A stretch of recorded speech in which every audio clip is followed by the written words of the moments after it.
Greetings, programs. Welcome to Hydaelyn's Heroes, the Final Fantasy XIV Square Enix podcast, where whether you're a warrior of light or a warrior of darkness, all are welcome on the star we call home.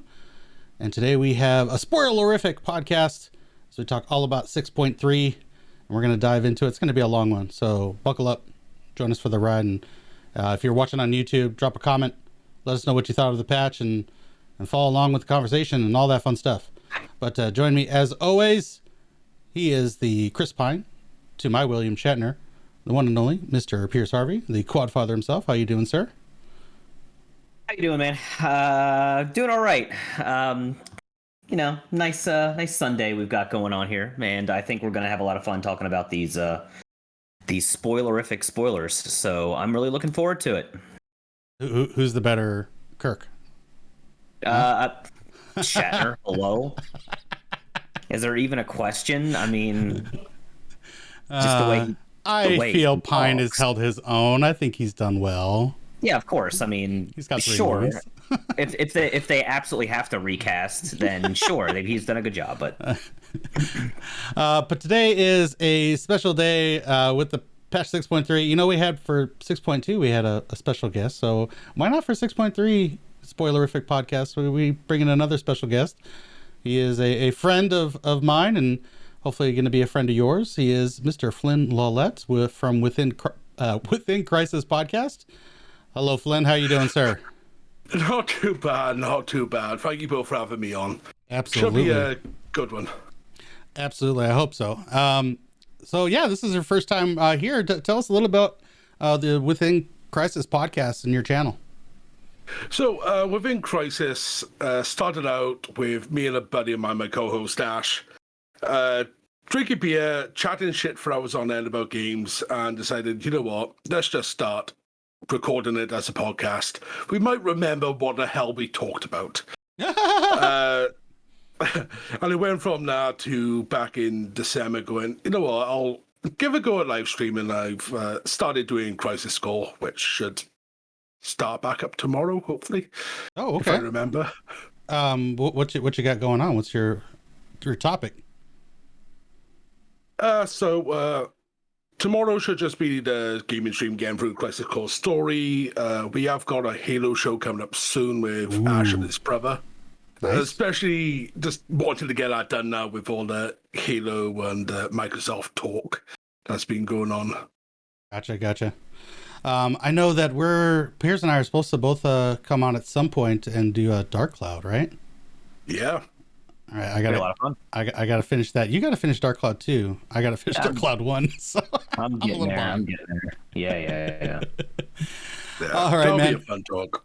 Also, Flynn, since his first time on this show, what's your history with Final Fantasy XIV? Been through 1.0, or did you come in more recently? Right, I did start with 1.0. I couldn't tell you how far I got into the story. I think I got to the first proper dungeon. Okay.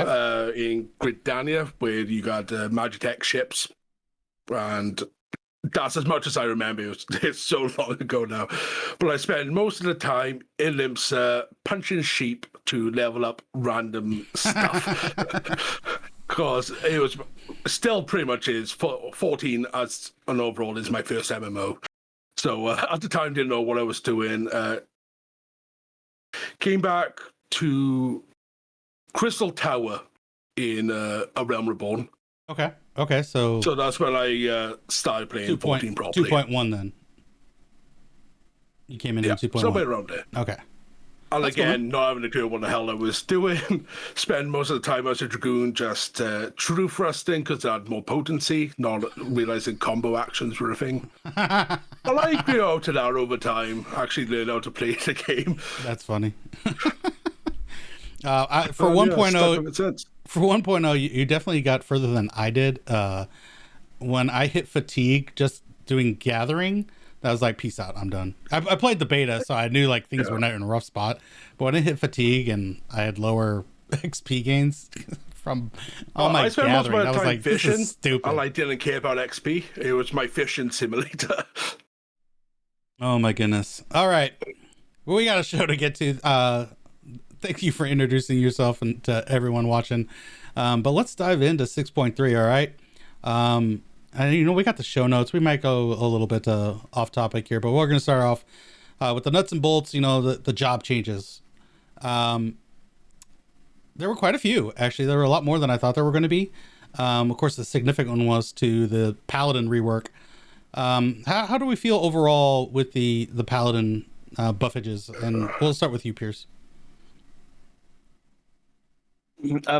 As someone who doesn't play a lot of Paladin, I don't have very stark opinions either way. I think that Paladin plays a lot easier. Okay, I switched to Paladin right on patch day and screwed around on a dummy for a little bit, and from the feel of it, it does feel a little bit more flexible, especially from compared to the last iteration of Paladin. Being able to kind of weave in magic in between your physical instead of having one set magical rotation and then one set physical rotation. I think that will make it a little bit more flexible to play. From what I've heard, it is a little bit more brain dead. I know that there are a lot of paladins out there that want to bring that complexity back. And I don't know where it performs on the damage level. I've heard it's about the same, maybe a little bit lower. I'm not 100% sure, but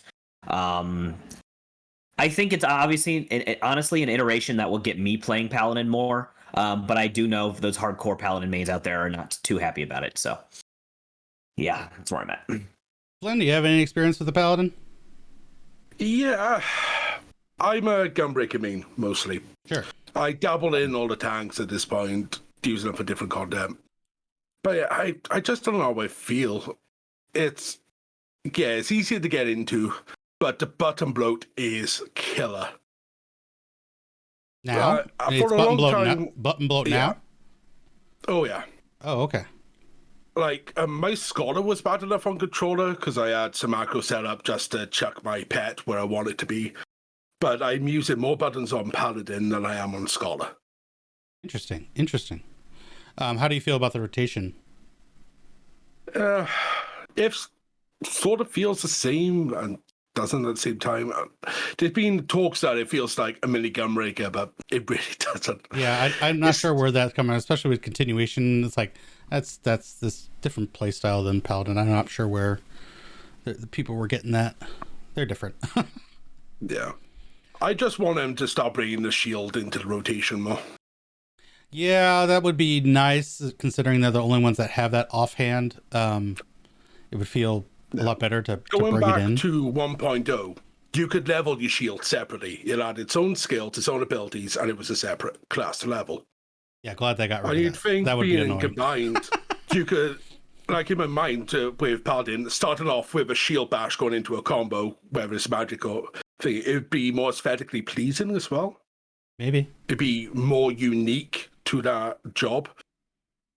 Well, I mean, I see it already, though. Don't we have that with, like, intervention? Or whatever the dash is? This shield dash, go! That's not enough. For those tanks out there, don't start with the charge. Don't start with the charge in. Like, you don't even need a shield lob. Is shield lob even a thing now for paladins? Usually use it as your pull. Well, now you have Holy Spirit. Pull with Holy Spirit. True. Isn't that more damage? Low level tank pulling then. Yeah. Extreme low level, or when you just don't want to spend MP. See, there you go. Holy Spirit now replaces shield lob. You can take that off your bar now. There's your button bloat problem. Bam. Yeah. I just solved it. Tell him it's a stasher. From paladins that I've talked to, and I played with it a little bit, mine's not 90, but the rotation's similar. Difference between 80 and 90 is that you get your blades. So you can do Confiteor and then magic, or Holy Spirit. What I've heard, there's basically 3 play styles for this. Is you can do the rotation, and then when it's time for burst, you drop an atonement, which feels really bad. Or you can do a 6 Holy Spirit spam and then do your normal rotation. But just doing a Holy Spirit spam, just sitting in place, doesn't feel all that interactive or fun. Yeah. Or you could play your rotation as normal, and wherever you're at in your rotation, you can stop during burst and do the burst rotation. It doesn't affect your normal rotation. And then when your burst is done, which is like 5 global cooldowns, your rotation's still there and you get back to it. The only problem with that is that over the course of a long fight, your fast blade and your riot blade are going to drift into your burst window, which also feels bad. So I'm feeling that they had to do something to get it into the 1 minute, 2 minute meta. And I know, I don't know how everyone here feels about the homogenization of the DPS burst windows. And I know it's easier to balance when everyone's kind of on that same system. But I feel that this leaves, ceiling now for them to buff things and tinker with things. I guess another good point is that Paladins really don't want any skill speed whatsoever. They want 2.5 hard. They don't want anything messing with the drift on things. So, yeah, it's in a weird spot, but I think overall it's better. Do you guys agree with that, or?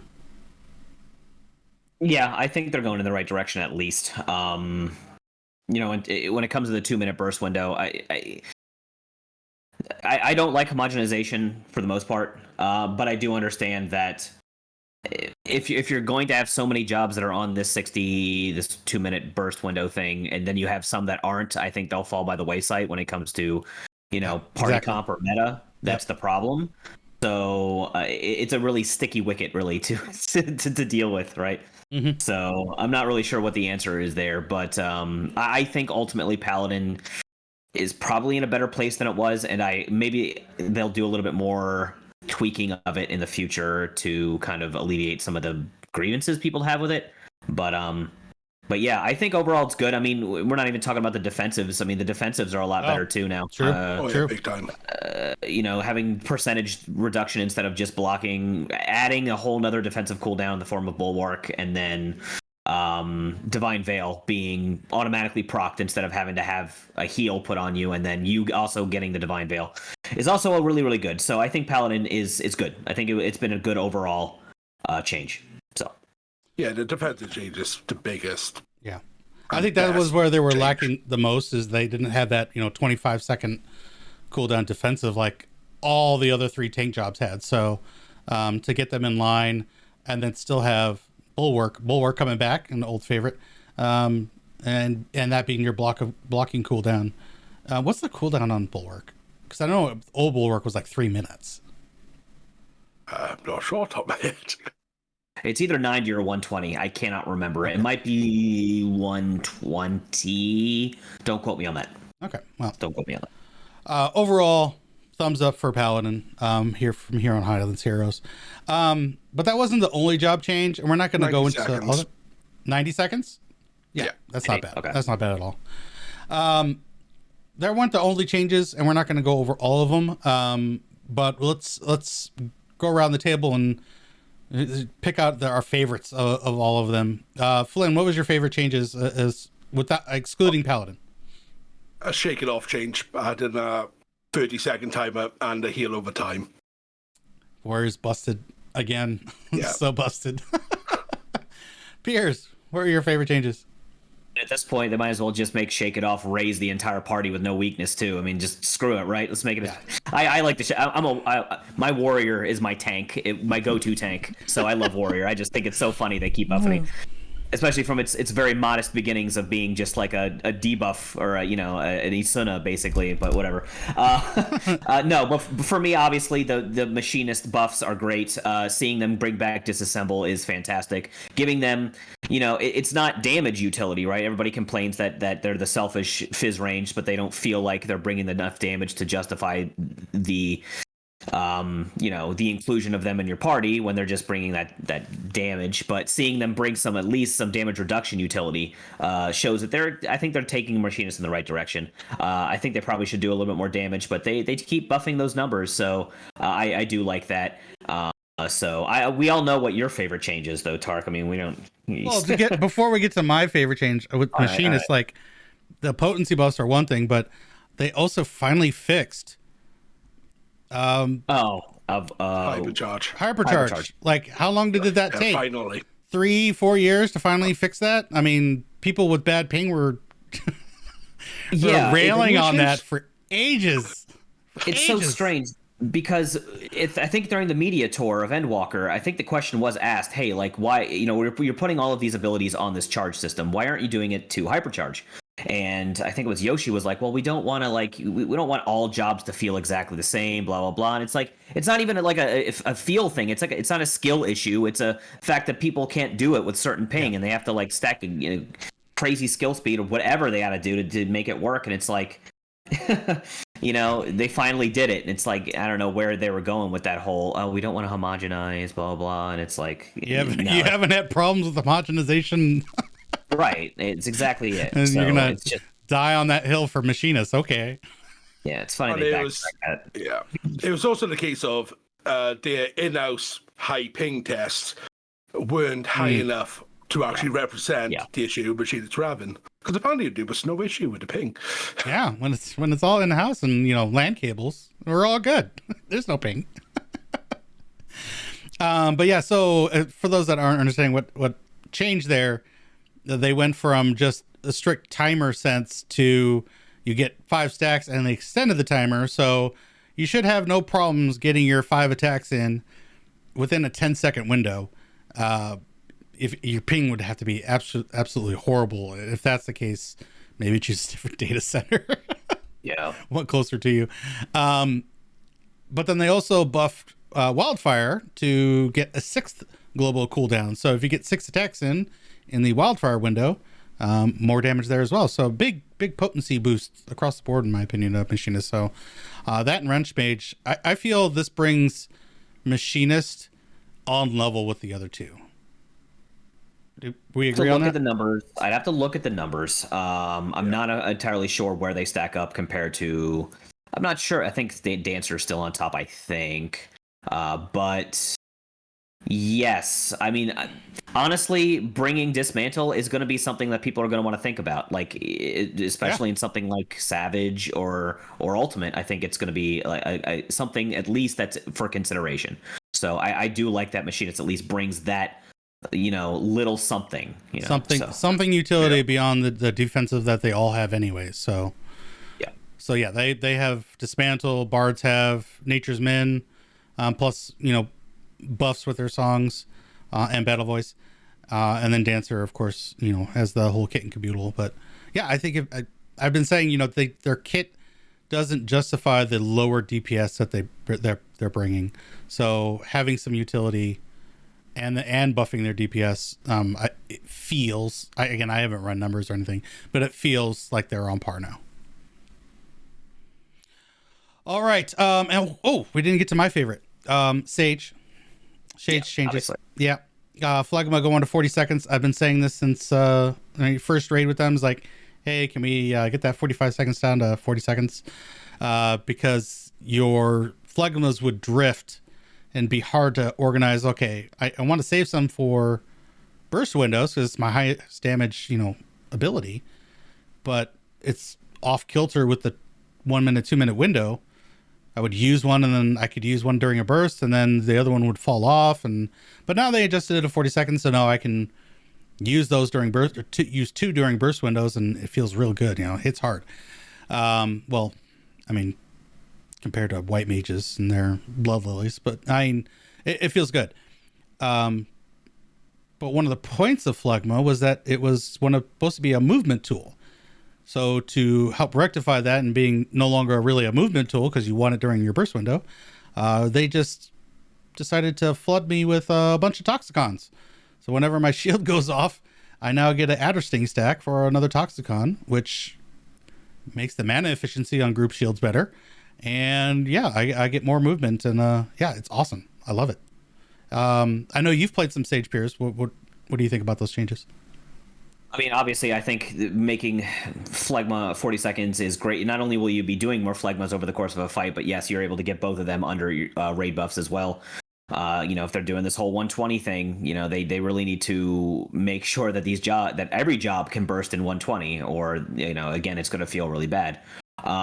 So that's great.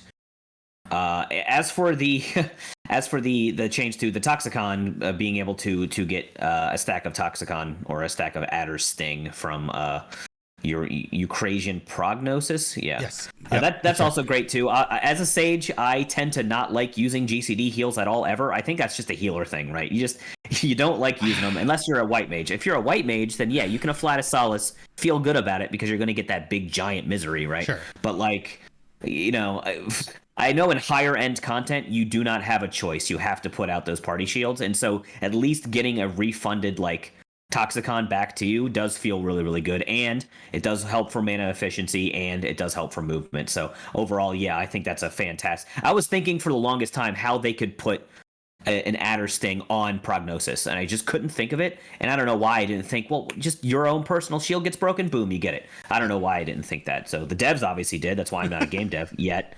But yeah, you're working on that. You're working on that. I'm working on it. Yeah. Flynn, you play any Sage? I dabble. I haven't touched it for a little while.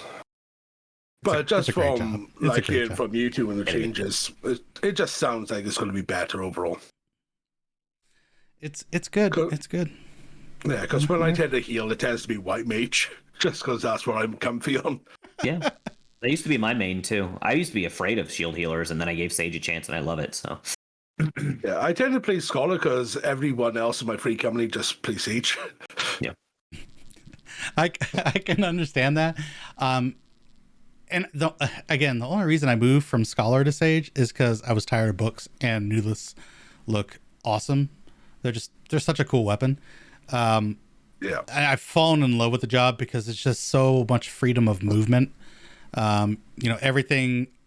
I'm trying to remember what needs to be hard cast. Numa, and a base heal on Numa, and then unbuffed Dosis and Prognosis, and then obviously your damaging stuff. So Dosis And now, you need to move. Oh, you got Adder Stings for days. You got Phlegma if you absolutely need it.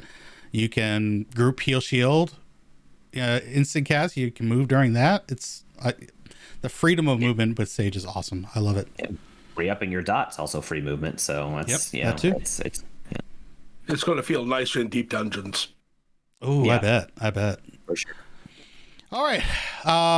There's a slew of other changes. I know monks feel bad because they got nerfed. To be fair, Riddle of Earth was OP. OPAF.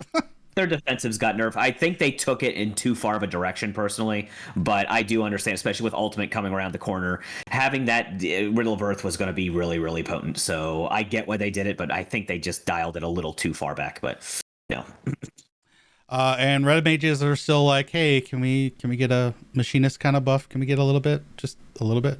They're fine. They're fine. A little tiny bit. I love their utility. I really do. But yeah, they could use a little bit of love. Anything, Flynn, before we move on jobs you wish got a buff? Not really. Not really? I say, because I mostly use Gunbreaker, it feels good. I get my burst, I'm speed. I'm happy all the time. Yeah. Gunbreaker's in a good spot. Yeah. Here's any job you want to see buffed? I guess you hit it on the head. I mean, Red Mage, I guess I would like to see a little bit of potency. Nothing too crazy, though. I think we're okay. Magic Barrier is really strong, so we still, and obviously for raids is, busted, so we still have a spot in raids, but I would like to see a little bit more potency, kind of bring us, I think Summoner's still doing a little bit more than us, and I think Summoner's a lot easier of a job to play, so I would like to see Red Mage a little bit rewarded for a little bit of that skill. I mean, Reaper, that's the only other job I main right now. Reaper's fine. Maybe just bring back that 100 potency, heal a tick from Arcane Crest, please. Thank you. That's the only thing I ask. Because if they're going to give a 100 potency tick to shake it off, you can bring it back to Arcane Crest, please. 50 potency feels like nothing. Anyway. Yeah, the Warrior's just stealing it, that's all. Yeah. The only thing with... He wants to get back to the holy trifecta of power. Yeah. The one thing I was thinking with Reaper is if they could get a samurai style meditate. Yes, okay. Yeah, sure. Something that could build up. What would it build up? It would either build up blood or it's got to be blood. Yeah, it can't be soul. Soul would be too busted. Yeah. So yeah, having it's something you can do during downtime to build up some blood would be fantastic. Yeah, I like that idea. All right, so we're moving on from the changes there. I'm Piers and Flynn, whoever answers first. Where do you want to go next here? You have the show notes. We can go kind of in an order. We'll leave MSQ for the last, though. We can go in order. I don't mind. I don't mind doing order. All right, fine. We're just going order. It seems like a good order, to be fair. Sure, you put some thought into it. I did put thought into it. Island Sanctuary is up next. I guess the first question is, are we surprised we got such a meaty update? I mean, it's not really meaty, but we got 2 additional ranks. We got some additional items, additional gathering items, and some new animals to catch in the wild. Are we surprised that we got this much? I don't think so. Yeah. I mean, I'm not surprised either. Okay, from my perspective, we knew we was getting updates across the board. I knew we were getting updates, but from what they were saying, it was going to be like every other patch. So it was, 6.2, 6.4, maybe 6.55 before the expansion. I did not expect to get like any update this patch. Like, I was expecting to neglect. I think part of it has to come from when UGP goes, it's casual content. He doesn't realize we're getting it done in a week. We're all sweaty gamers. We're all sweaty gamers. Please keep updating. We like this content, but now we're bored because we finished it all in 4 weeks. Yep, that's exactly it. I'm not surprised. I mean, like you said, it's not too meaty. We got a couple new ranks, which just means we get to gather a few more things, which is fine. Recipe is fine. And they added some rewards. I honestly think if they could push this out every patch, something little tiny to get us going back into Island Sanctuary, I'd be more interested in those kind of things than waiting every 2 patches and then crapping out something bigger. You know what I mean? So sure. I would like the trickled stuff a little bit more. So I mean, especially with our patch cycle now being instead of 3.5 months to now being 4 months, so 8 months between major updates is quite a long time. Yeah, it's a long time. Yeah. So is everyone at least rank 11 already? Yeah, I'm 12k shy of 12. Nice. I don't know. I'm falling behind. I keep forgetting to put my workshop working. So yeah, I know. In about 20 minutes before the show, it's like, right, I better check on my animals, get that free XP. Yeah. So I am just about 11. So I'm getting there. I will be probably by the end of the week. Nice. I hit 11 2 nights ago and ripped up my entire garden, planting the paprika and the leeks. So that's on point. Our friend Mimi, she's like, here's a listing of all the optimal gardening. So you can, I'm like, yeah, I'm good. I didn't sell any of my vegetables really. I have like 200 of each, so I just need paprika and leeks. So it's just paprika and leeks. I'm sure at some point I might have to really consult a guide like that, but whatever. You guys catch any rare animals? No, I haven't bothered yet. Oh, I know Piers. I have the tiger, and I have the little Marlboro friend. I don't have the griffin yet. Are those the only 3? Yes, there's just 3. Okay. All right. Yeah, I need to get the griffin, but that's it. Okay, so let's see. Tiger, 2 attempts. 17 on the first one, fail. 18 on the second one, fail. And the Marlboro once, I think it was 16, fail. So yeah, I haven't caught those animals yet. I'm looking forward to though, because then you'll have a full pen of nothing but rares. It's awesome. Yes, that's cool. A unique pen sounds good. Honestly, we just need to catch all the Marlboros and then just have an entire farm of Marlboro friends. I think that would be the cool. Oh my goodness. Be very smelly. I like that idea. Just a bit. Didn't you say something where you were messing with your pet and you went to pet him and he licked you? You're yes, like, the Marlboro licked me, and I was like, I don't know if I want that to happen because I'm gonna have to like take a shower with like. When you and a celebrity shakes your hand or something, you never want to wash it. It's like the direct opposite with the Marlboro. It's like I need to wash this immediately. Where's my contamination shower? I know. Where's my hazmat shower with industrial soap? That shit lingers. Best part of that update, in your opinion? It's new rewards. That's new rewards. Yeah. Yeah. I mean, I got a minion. I'm You stoked. got your minion. Apparently, there's a gator mount. I want that gator mount real bad. My one of my free company buddies have got it already. Yeah. Riding around on his croc. Dude, I will say that's one of the best things about the patch. Yeah, sorry to cut off you. Best thing for me about the patch is little rewards everywhere. Yes. Little incentives for everything. This is what they need to do now between these long patches. Just give us little rewards to work to, reasons to log in outside of the norm. Yeah, And we 100%. all lead quite well. Mm-hmm. Yeah. To that point, and I'll come back to Island Sanctuary. If you haven't PvP'd in a while, there's some new rewards for like wolf marks and stuff, and trophy crystals, especially the trophy crystals, like redone high def, very awesome, and apparently really nice dyeable Labyrinth of the Ancient sets and Hydaelyn sets. They are amazing looking. Pick them up. I'm going to pick them up. Like, I was like, what am I going to do with trophy crystals? Dyeable slots. So it looks a lot better when dyed compared to the old ones. Yep. Oh, for sure. Yeah. And I'm perfectly okay with them reutilizing assets like this. If they want to keep doing this and then throwing them up for wolf marks and or trophy crystals, like, yeah, that'll get me PvPing for sure. So, like, I didn't know what I was going to do. I got all the framers kits and all the things in that one tab. I was like, I don't know what to do with all these trophy crystals. Boom, they solved my problem. I would prefer more minions, but we'll see. Yeah, we know, bro. Now you got 400, and immediately the next day you're like, man, when can I have 500? I just need 500. Come on. I need that minion gacha system. There you go. No. God, no. Yo-ya. My wallet couldn't take it. Back to Island Sanctuary, though. Like, there are some people that are just absolutely nutso. I saw people with the alligator mount, I want to say maybe within 12 hours of the patch being live. Which means, yeah, they had workshop stuff to pick up. British Badger saying he had fingers crossed for Diable Amon's hat. Maybe next patch they'll put in a Crystal Tower, Circus Tower. Yeah, the whole Aemon set would be sick. Okay, the only set from that's really good looking is the Aemon set. I think the rest of it's kind of weird. I agree. I don't. But that Aemon set's sick. I don't like Scylla's set for healing or casting, but the Aemon set is sick. Yeah. But yeah, I can't believe that people would grind out Gathering so they get max out their rank and they would have the alligator mount within like 12 hours. That's insane to me. You mean grind or do you mean a community, right? Yeah. Do you mean set up a bot so that it just gathers for them and then they can just get their? Come on, let's be real. There's no one who's going to be spending a 12 hours straight. I mean, maybe there is. Never mind.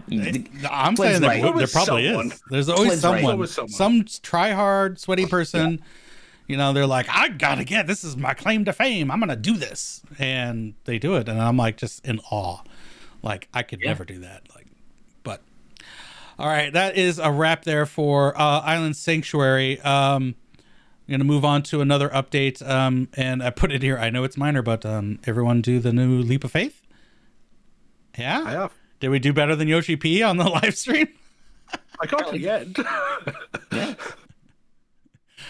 I consider myself to be somewhat of a jumping puzzle savant, right? And this one has been pretty challenging, actually. It's definitely, I think it's been less challenging and more overly punishing. I think a lot of the complaints from the community are that it feels really, really bad to fall all the way back down and start at the beginning, more so than the other Leap of Faiths. So I think they might need to introduce maybe some sort of checkpoint system at some point, or at least maybe gives you a choice if you fall. Oh, do you want to respawn at the start? Do you want to respawn at the halfway point in case you missed a trophy or something at the beginning? I don't know, but yeah, that's. I like it though. I think the aesthetic is really cool. So and I like the branching paths. Yeah. My only problem with it, I love it. I love the aesthetic, the music, all that fun stuff. My only problem with it is that in both the times I've done it, I've for some reason I have missed a bronze trophy here or a silver trophy cactuar there. And I'm like, where did I miss these? Like, I just did not see them. They're like not obvious or melded into the background. I don't know what the heck it is. I'm glad, Piers, that you told me that you can, touch the goal, jump off, start at the beginning, and then try to find those trophies. And then when you're done, you just leave the duty and you're done. So thank you for that little tip for those that didn't know about it. But yeah, That's my only gripe about it. I like that there's two different paths. There's a jump up, and you kind of, get to the meat of it, or there's a speedy path. It's not really speedy by any measure. It's just an alternate path that allows you to run fast, and more chance to jump off the edge, I guess. But yeah, I thought it was pretty cool. But yeah, it does feel like a longer leap of faith, so that if you do fall off, like you guys were saying, it feels real bad. Like, oh, am I gonna have enough time to get back to the end? Yes, I've timed out before. Like I said, I like to jump. I'm a jumping puzzle man. So the fact that I timed out once was like really kind of harrowing to me. You're like, what the fuck? Yeah. Yeah. Like I said, I've been in there once. I got to the end. It's like, yeah, I'm probably not going to be able to find these crystals. That's what I did my first one. Like, I had 2 minutes left, and I was missing the gold. I was like, you know what? That seems treacherous. So I left the gold in my first playthrough, and I missed a bronze somewhere. So I was like, you know what? I'm good. I completed it the first time. Yeah. All right, that's everybody's leap of faith experience. Sophia, Unreal. As I put in the notes here, fond memories or dull chore that you technically don't have to do. Which is it for you, Flynn? I went into my first go into it for the patch about 2 hours before the show. Oh, nice. I just hadn't had the chance to get around to it, and it feels easier in some ways. My group that I joined didn't clear. We got to Enrage. But I remember back in Heaven's Sword when I was learning this, we didn't have a tidy strategy. We wasn't using waymarks. We YOLO'd the entire fight. We cleared it after a few hours. But with the strats that are there now, a lot of the fight is a lot more brain dead than I gave it credit for years ago.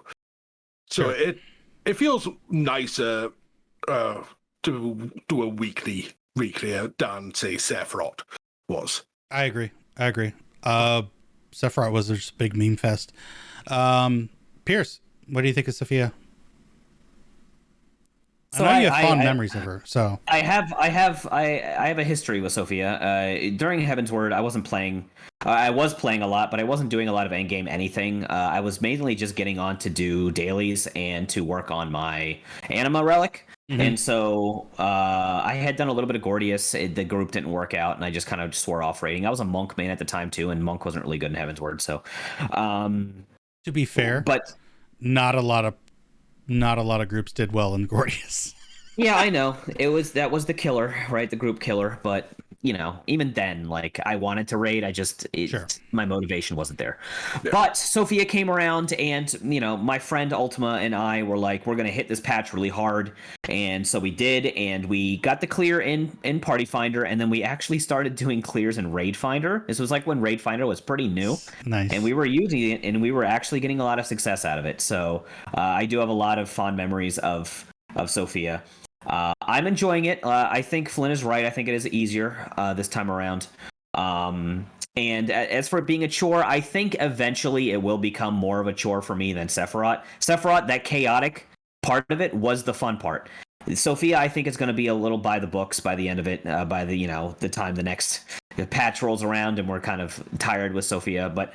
I think clearing it twice a week is not that hard of a thing to do. It's not that big of a thing. So I'm fine with it, and I do like the fight. I love the music. So I'm all here for it. I just think it might be a little too easy. With the resurrections now, yeah. Yes, especially yeah. So there's two things. I think we have such better kits now than we did in Heaven's Ward. Just from a Sage perspective.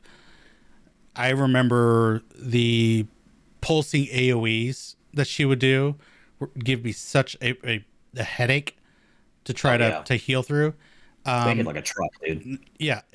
They still hit decent, but I have like Panheima. I've got shields for days. It's like I have a much better toolkit now than I ever did in Heaven's Ward to deal with that kind of stuff. So in that regard, it's a lot easier. Everyone has a knockback prevention for her head coming up and eating that. The only issue really is, which side are you supposed to be on? Is it far or near? And then the arrow and lightning, where do you go? As long as you have someone that can call that crap out, or you're present to understand, I think it's, once you know the mechanics, it's a pretty easy fight. So, and there's so many reses that it's kind of negates just falling off. So unless your team just totally sucks at the adds DPS check, or they're turning that one mini boss around and it's cleaving the entire room, which happened to us once, right? I died today. Yeah. That was not that guy's fault. He like the ad turned around to do his line cleave, and then we pushed him too hard to where he automatically started into the cleave. So I don't know if there was anything we could have done in that situation. I'm getting off topic, but I don't know if we blame the tank for that one. It was probably more of the DPS's fault. But my issue today was the off tank bringing the first mage over, and yeah, a lot of those skills have accidental AoEs now, and you just see people just fly off. Yep. They don't know how to stay over there. Get lost. Yeah, get it over there, because we're not trying to deal with that. And I still think that there's going to be people like, I don't understand why I flew. Well, he does shield, so you can only attack him on the sides or the back, and so you got to pay attention to that. Pay attention to the targets that you're. Anyways, I digress. I feel like it's going to be more of a chore for me though this time around, only because there was only one true reward for me to get, and I got it on day one because I had enough faux leaves, and that was a minion. No new mount, only one minion, a couple accessories, which I don't care about. So now I'm in guild making mode. That's what it is, dude. Those mounts. Yeah, that's what it is, man. Farm mounts and minions. Unreal is guild. Unreal is guild. Got it. Unreal is guild, bro. All right, good to know. If anyone wants to be part of that Unreal menagerie where we're selling mounts and minions, come give me a proper tell. I mean, don't. Also, before we go off this, you were saying about the lasers for the measuring. Yeah. When I was looking it up before I jumped in earlier, I realised how brain dead that is.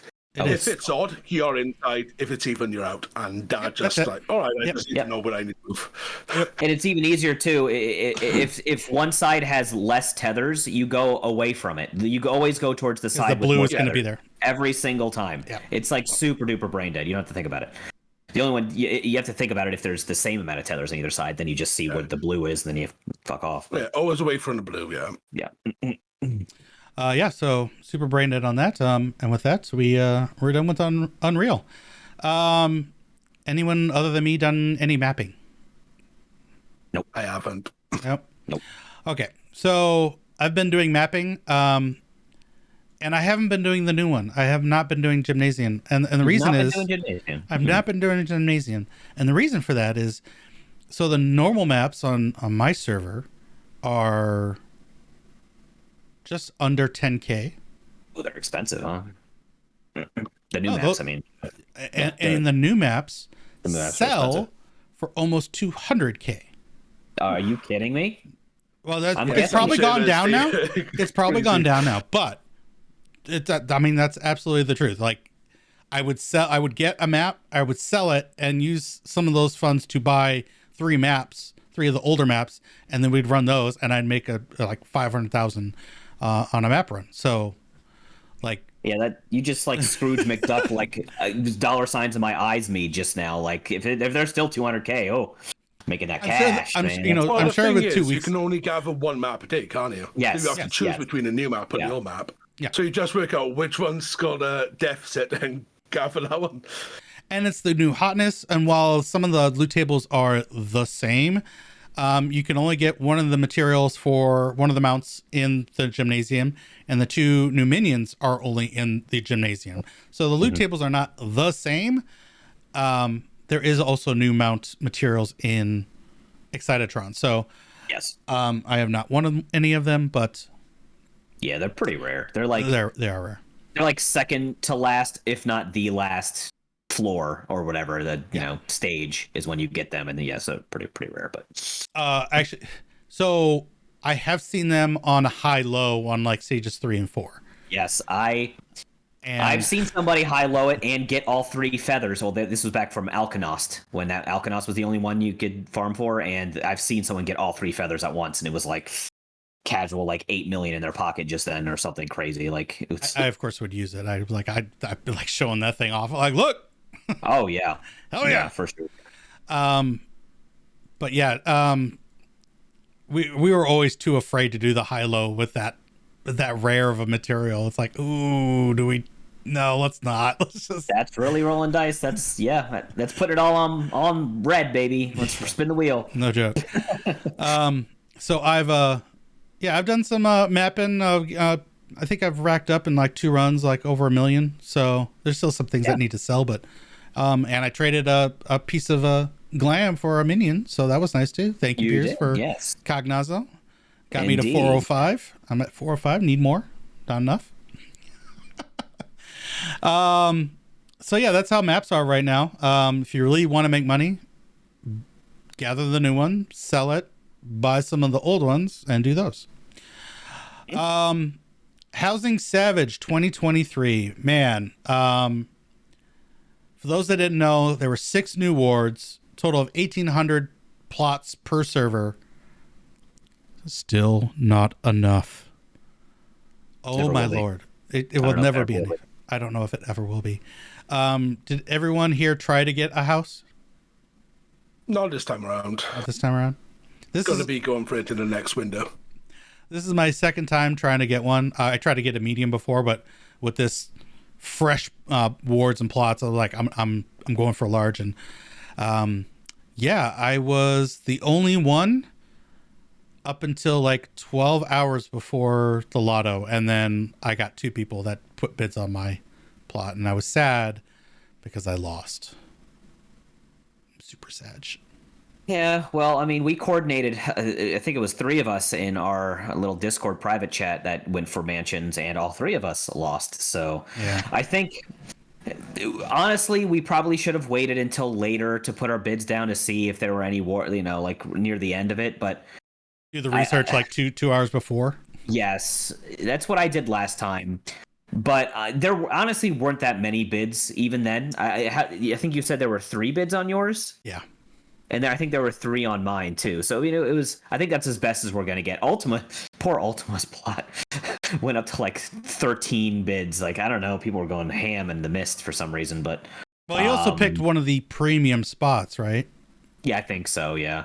So like usually there's like 3 per ward, 3 different locations for larges, and one's always the premium. It's got better accessibility to marker board and summoning bell and all that fun stuff, and it just has a better view in general. So it's the premium, and it's higher priced, for sure. So you'll see, especially if you're, because there was like 1 ward that was FC only, 1 ward that was private only, and the other 4 wards were mixed. So yeah, that just so much for wards 1 through 10 being FC and everything else is private, but whatever. Yeah, whatever. Anyways, yeah, so none of us succeeded in this edition of Housing Savage. I just maybe I'll go for a medium next time. I don't know. If there's any mansions, you'll have a better chance in the mediums. Yeah, I think so. If there's any mansions coming around with the next like lottery timer, then I would just go for a medium. Because housing demolitions back on the table. So true. Maybe we'll see. We got lucky on my server.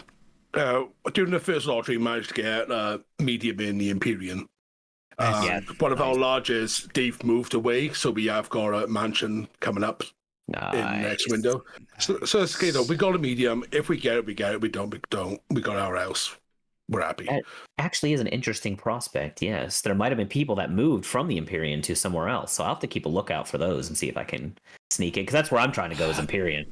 And maybe I should just like bite the bullet and maybe like look at the goblet. Like, I know so many people are like, screw the goblet. The goblet sucks. Get out of the goblet. It's great. Dude. My first medium house in my old free company was in the goblet, and I enjoyed it there. Mm-hmm. I love the old DAW music, and personally, it's my favorite of the city-state musics. So if you want some good music to listen to, there's nothing wrong with the goblet. And frankly, I think the aesthetic is fine as well. So, All right. yeah, people hate I him. live on a mountain, been in a mountain residential area. I'm happy. There you go. Yeah. I was just shooting for the moon. I was like, I really want to be in Shirogane, and I nothing wrong with wanted that. a large. Took out a small loan. Thank you, Piers. I'll get that money back to you. But wait till you see. Maybe there'll be a mansion for you to get. If you don't win the next set, then you can give me right. back my loan. We'll see. Okay. Yeah, whatever. with me doing maps, I'm gonna start trickling money back to you There you anyway. go. So, Yeah. but yeah, I was shooting for the moon. It didn't quite hit, but we'll try again next time, I guess. All right, let's actually move into some meaty content, huh? Miss of the Realm Part 2. We're going to, what is it? Euphrosyne. That's Part 2. First of all, my overall thoughts on the story is I don't see, other than, we've heard about the 12 since all back to 1.0. I don't see the point or the urgency in our exploration, other than it feels like we're just an archaeologist's hammer, to bash through this so they can study. Like, it doesn't. Okay, what do you guys think? Because I'm clearly confused about the whole thing. I'll be honest with you. I have not completed the storyline yet, so don't hate me. I finished Euphrosyne and did not do the follow-up quest, so feel free to spoil them for me. I don't care. I've waited long enough, but that's kind of the point, Tark, is that there is no real. It's not a save the world kind of end of the world kind of thing. It's Okay, like all right. We're just going to do. That's kind of the whole point of Endwalker, right? After we beat it, and everybody's standing around that corner, and all the Chill scions are like, adventures. man, what are we doing now? Well, I don't know. I'll go over here. What are you doing? I'm going over there. It's like the same, we're just kind of just chilling out, kind of doing some research, finding out the history of the 12. And honestly, it's really interesting, the history of the 12. Not everything has to be a world-ending calamity, Tark. I know. Maybe it's just the expectation, Labyrinth of the Ancients, the whole Crystal Tower series being, super important. Void Ark and that whole thing, Diabolos being important. Evilise was crazy. Mm-hmm. Even Deer, where it was disjointed and it felt like there was more importance there. In lore, if we left the Nier thing go, it probably would have been bad because we don't need that all. I mean, maybe we do need a bunch of 2B clones running around. I don't know, but anyway, but I need more 2B people in 2B outfits. Okay, so let's go. All you buns, buns, okay. All you kitties. I have a place for you. That place is called Limsa. Why don't you go over there and hang out for a little bit? You'll find them. Yeah. Oh, yeah. Always in Limsa.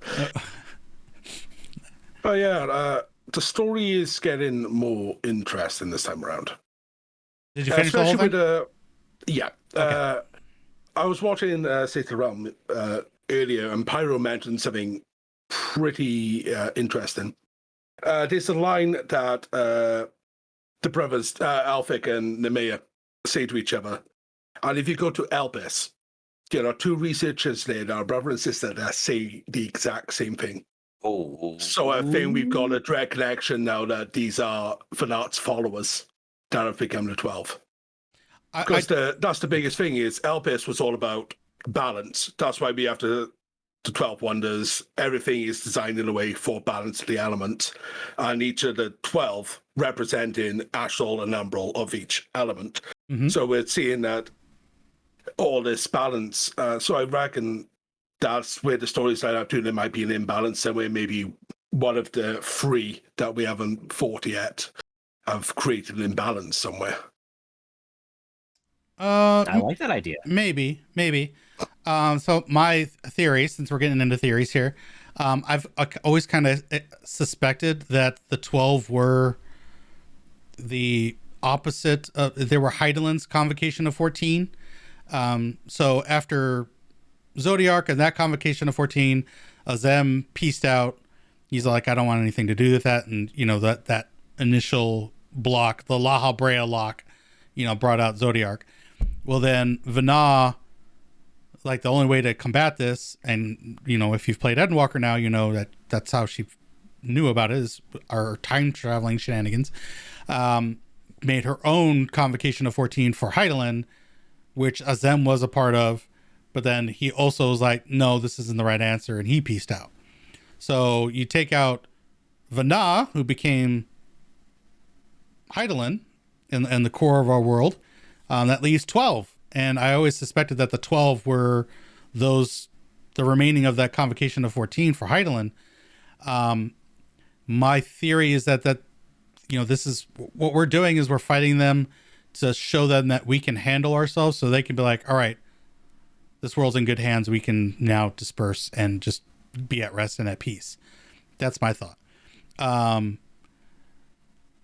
Derek has always been kind of interesting to me because like he just kind of came out of nowhere, and there are more leading theories on him now. Yeah. I think especially he is after this one. Yeah, I think his monkey is Ulfec, which is a wanderer, and we know that they like to be little minions. So I think we're gonna see our little monkey friend become a raid boss next year. And the main one is Derek actually being Oshan. I thought Derek was Oshan. Yes. Because Oshan is basically as them.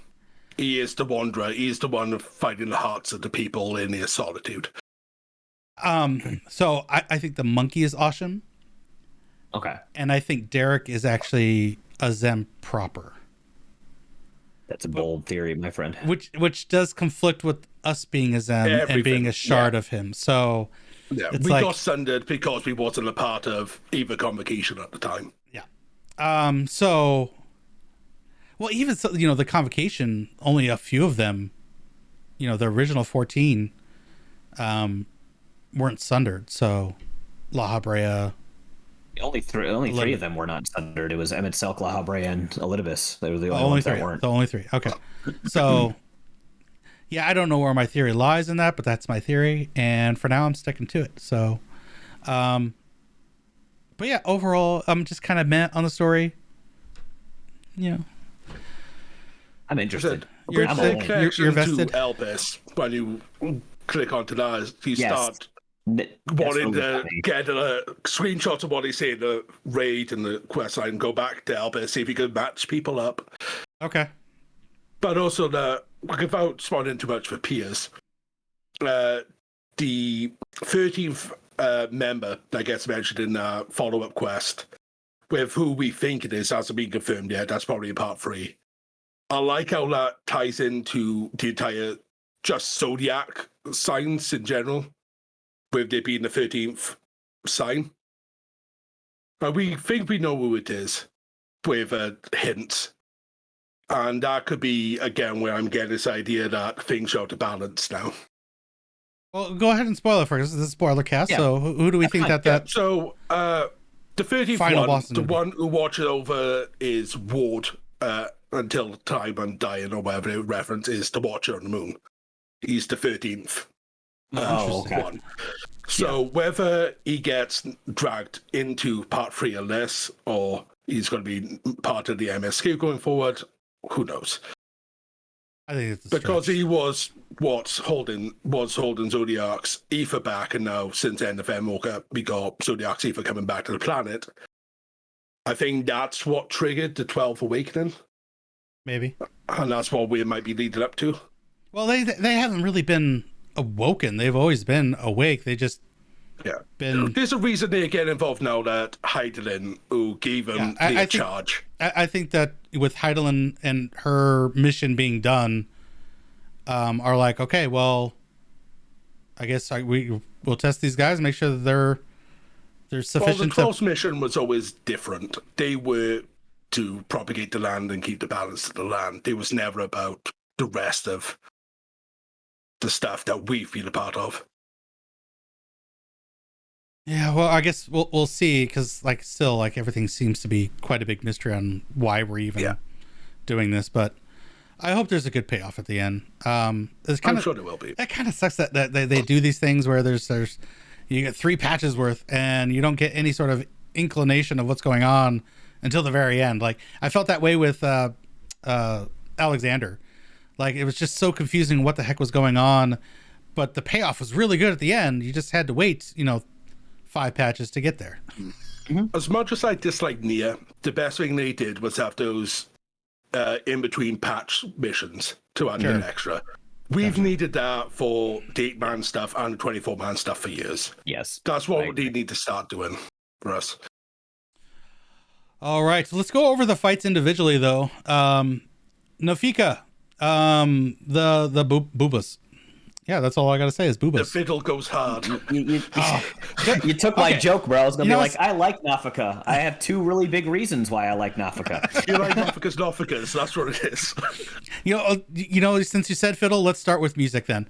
I had high expectations, especially after the music in Aglia and In the Balance being such a banger and just so good. I liked the music for the first 3 fights. I thought the fiddle, it just really, I was like, oh yeah, let's go kind of country. Let's do this.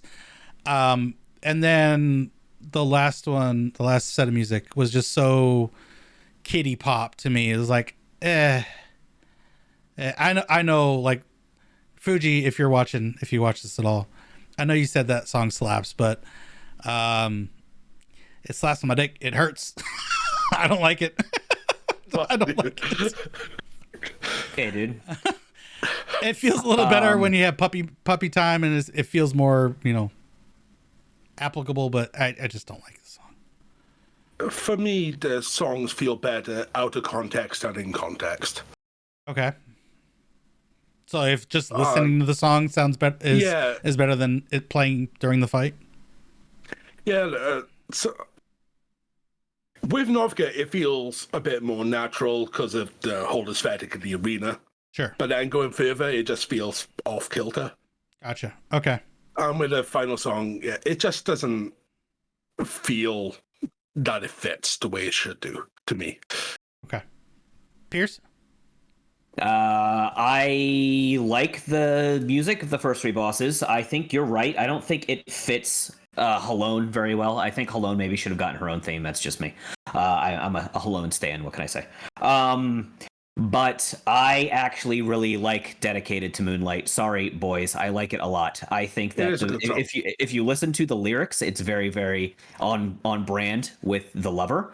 And I think that it takes a lot of inspiration from things like magical girl stuff like Sailor Moon. Like, you can tell there's a lot of inspiration from that kind of music. Yeah. And yeah, sure, maybe that's not your kind of music. That's fine. Hey, that's fine. And no, it is not as big of a banger as In the Balance is. I don't know if they'll ever capture that lightning in a bottle like they did with In the Balance again. I'm sure they will, so can to God. But, like, you can't expect a banger like that every single patch, or every other patch or whatever, you know what I mean? So I, for what it's worth, do like Dedicated to Moonlight a lot. So that's where I stand. I actually need to really listen to the first 3 boss musics in isolation, because the only time I've listened to it is when there's battle effects going on, and I don't get to hear the goodness of the fiddle very clearly. So I want to get some more of that. But I have listened to Dedicated to Moonlight by itself, like on YouTube, and I actually like it quite a bit. So I think that the fiddle goes hard in that song. I think the violin goes really hard in that song. So if you guys haven't listened to it outside on YouTube, maybe give it a shot. But yeah, that's where I stand. All right. All right. And I'll dive into the fights. Nafika. You were saying there was 2 big reasons that you like this fight, Piers. Yes, I like the arena changing, and I like her giant breasts. No, I'm just kidding. I think the fight is fine for a first fight in a 24-man. I think it is a little bit easy, but that's fine. It's supposed to be. It's the first fight in a 24-man raid. So I like the aesthetic a lot. I like how she's very motherly and she's very nature, and you can kind of tell that in the fight, and just flowers and harvesting, and she's got a scythe. Scythes are cool. So I like it. That's about where I am. How about you guys? What do you think about it? Flynn? Yeah, I thought it was quite an aesthetically pleasing fight. Mm-hmm. Did get caught in a few mechanics first time through, but then I heal instead of a tank, just to go, I don't need gear on my tank anymore, let's just heal. Yeah. So my alliance was absolutely fine until about 20% left, and people just started getting clapped left and right. It was fun. I thought it was an okay fight for a first one. I like the breather section because so many people were dying, especially week 1, through all the mechanics. And then you have the left side and right side, the blue versus yellow shielding effects. I felt that was a good breather section. I was like, and you can I think still that's what- DPS, so that's good. Yeah, It's I nice think how that's that one catches people out. Yeah, that's what's killing a lot of people. It's a reprieve for people who know what's going on, but if you don't, then that's going to kill a lot of people going between the two. Yeah, it's just alternating. No, there's a double over there. Make sure you're looking. Yeah, it's a shield. So when you get in that circle, it's a shield. You know, if you're in the blue, you're going to shield against blue. You're just protecting against the color that's going to pop soon. So it's just bouncing back and forth. It's not a big deal. What I was seeing people getting caught was the mechanic vomit. You know, they have the crisscross AoEs, and then you have the big circle AoEs, and there's only like small slivers that are ultimately going to be safe during that entire mechanic. And then, of course, people... they should maybe just do more of this just for the sheer memery, but, you know, when you lose control of your characters and you just, you know, go off in a direction. I need to do more of those mechanics because I love seeing people just go way off the track.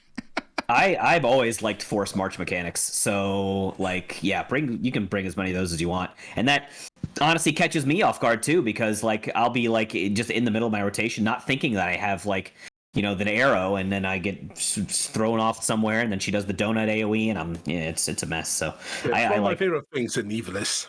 yeah. When you had cursor on there for the random movement. No, I don't like that one. Oh, one's I like that one too. Yeah. No, that's sorry. Well, we got a 2-1 majority on you, bro. Sorry. Yeah, So well, okay. For someone that still needs to get lion done in freaking Bozja, like that all right, twirling fair. hand thing is just cursed. I have to get lion done too. God, thanks for reminding me. Anyway, yeah. Yes, I'm trying to do lion legit without, you know, overpower red mage hack. So, Do the right. try to do it the right way. All right, so that's Nafika. Overall grade for her. I would say 8, 7 or 8. Yeah, I think she's fine. Yeah, easy. Yeah, about 7. 7. I'm gonna just give her a 6. Like, she's just average. It's just okay. Fair. Yeah. Alphic and what the fuck, Nymea.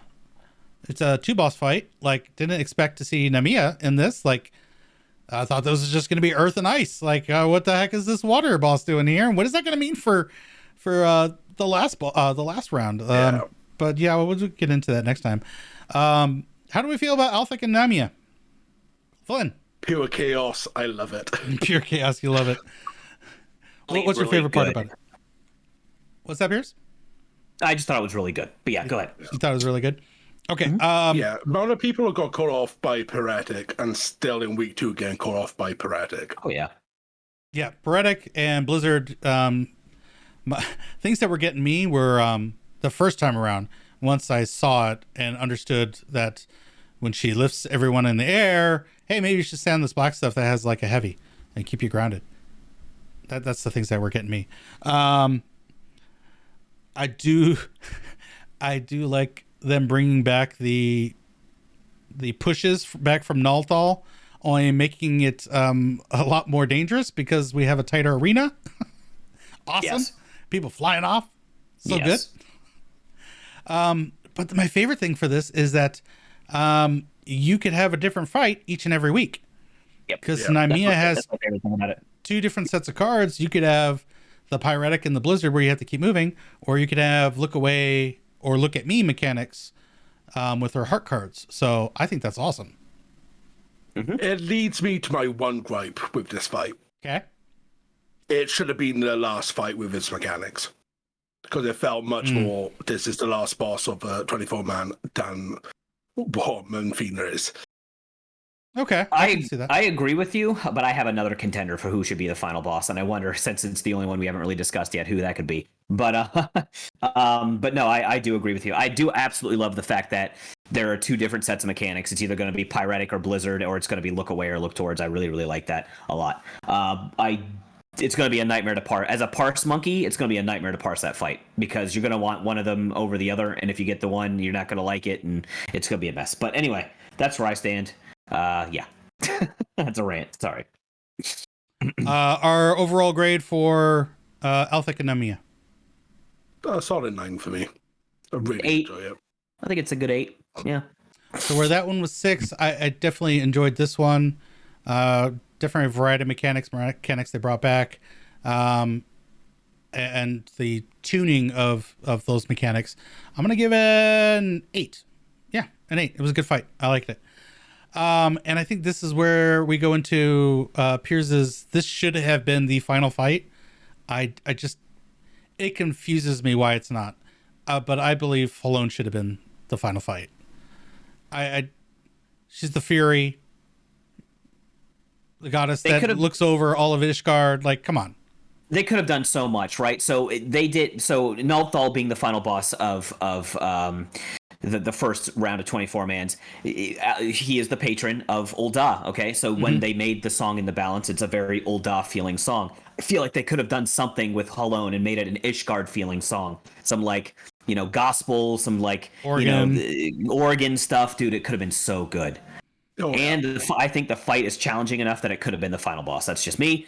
But yeah, and I love the Valkyrie aesthetic. What can I say? I just love the Valkyrie thing. So very Lilith. Yes, exactly. So knowing that there's this opening, before we knew that there was an opening for the next series of fights, I thought Hydaelyn should have been the final fight. If they were just going to do the 12, 4 forward 4, I thought Hydaelyn should have been would have been the perfect choice for the last boss of all of it. So to see her relegated to third fight of the second round, I was like, that seems like a slap across her face. Like, we should have more respect for Hydaelyn and the fury that is. The fight itself, I think the only thing that, well, there's a couple things that trip people up, and this one trips me up is the Tetra move. So in, out, left, right. Yes. That catches so many people out. I tend to move a little too fast sometimes. But once you got it down, it is pretty easy, in, out.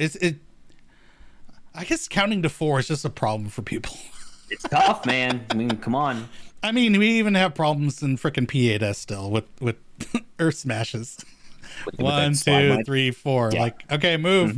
Go. Why am I the only one? I'm dead. Yeah. Oh, you see this in even more casual content from time to time. People just not counting. Yeah.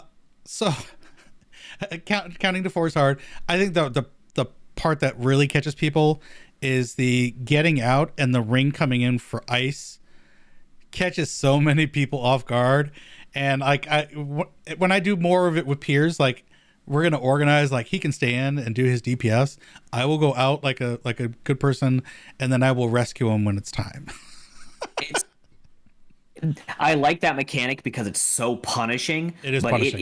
It is a dedicated downtime. So for all you melees out there, sorry, there's nothing you can do about it unless I guess you're a tank and you can invuln through it. Then sure, but like melees, like you need have to learn to disengage and get the fuck out.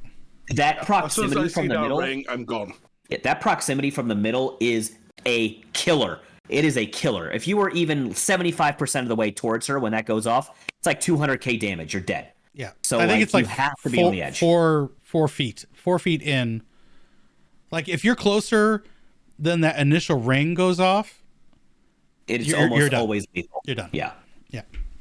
So and God forbid you get frozen. I think the Mayo was so good. The water from center that cascades out.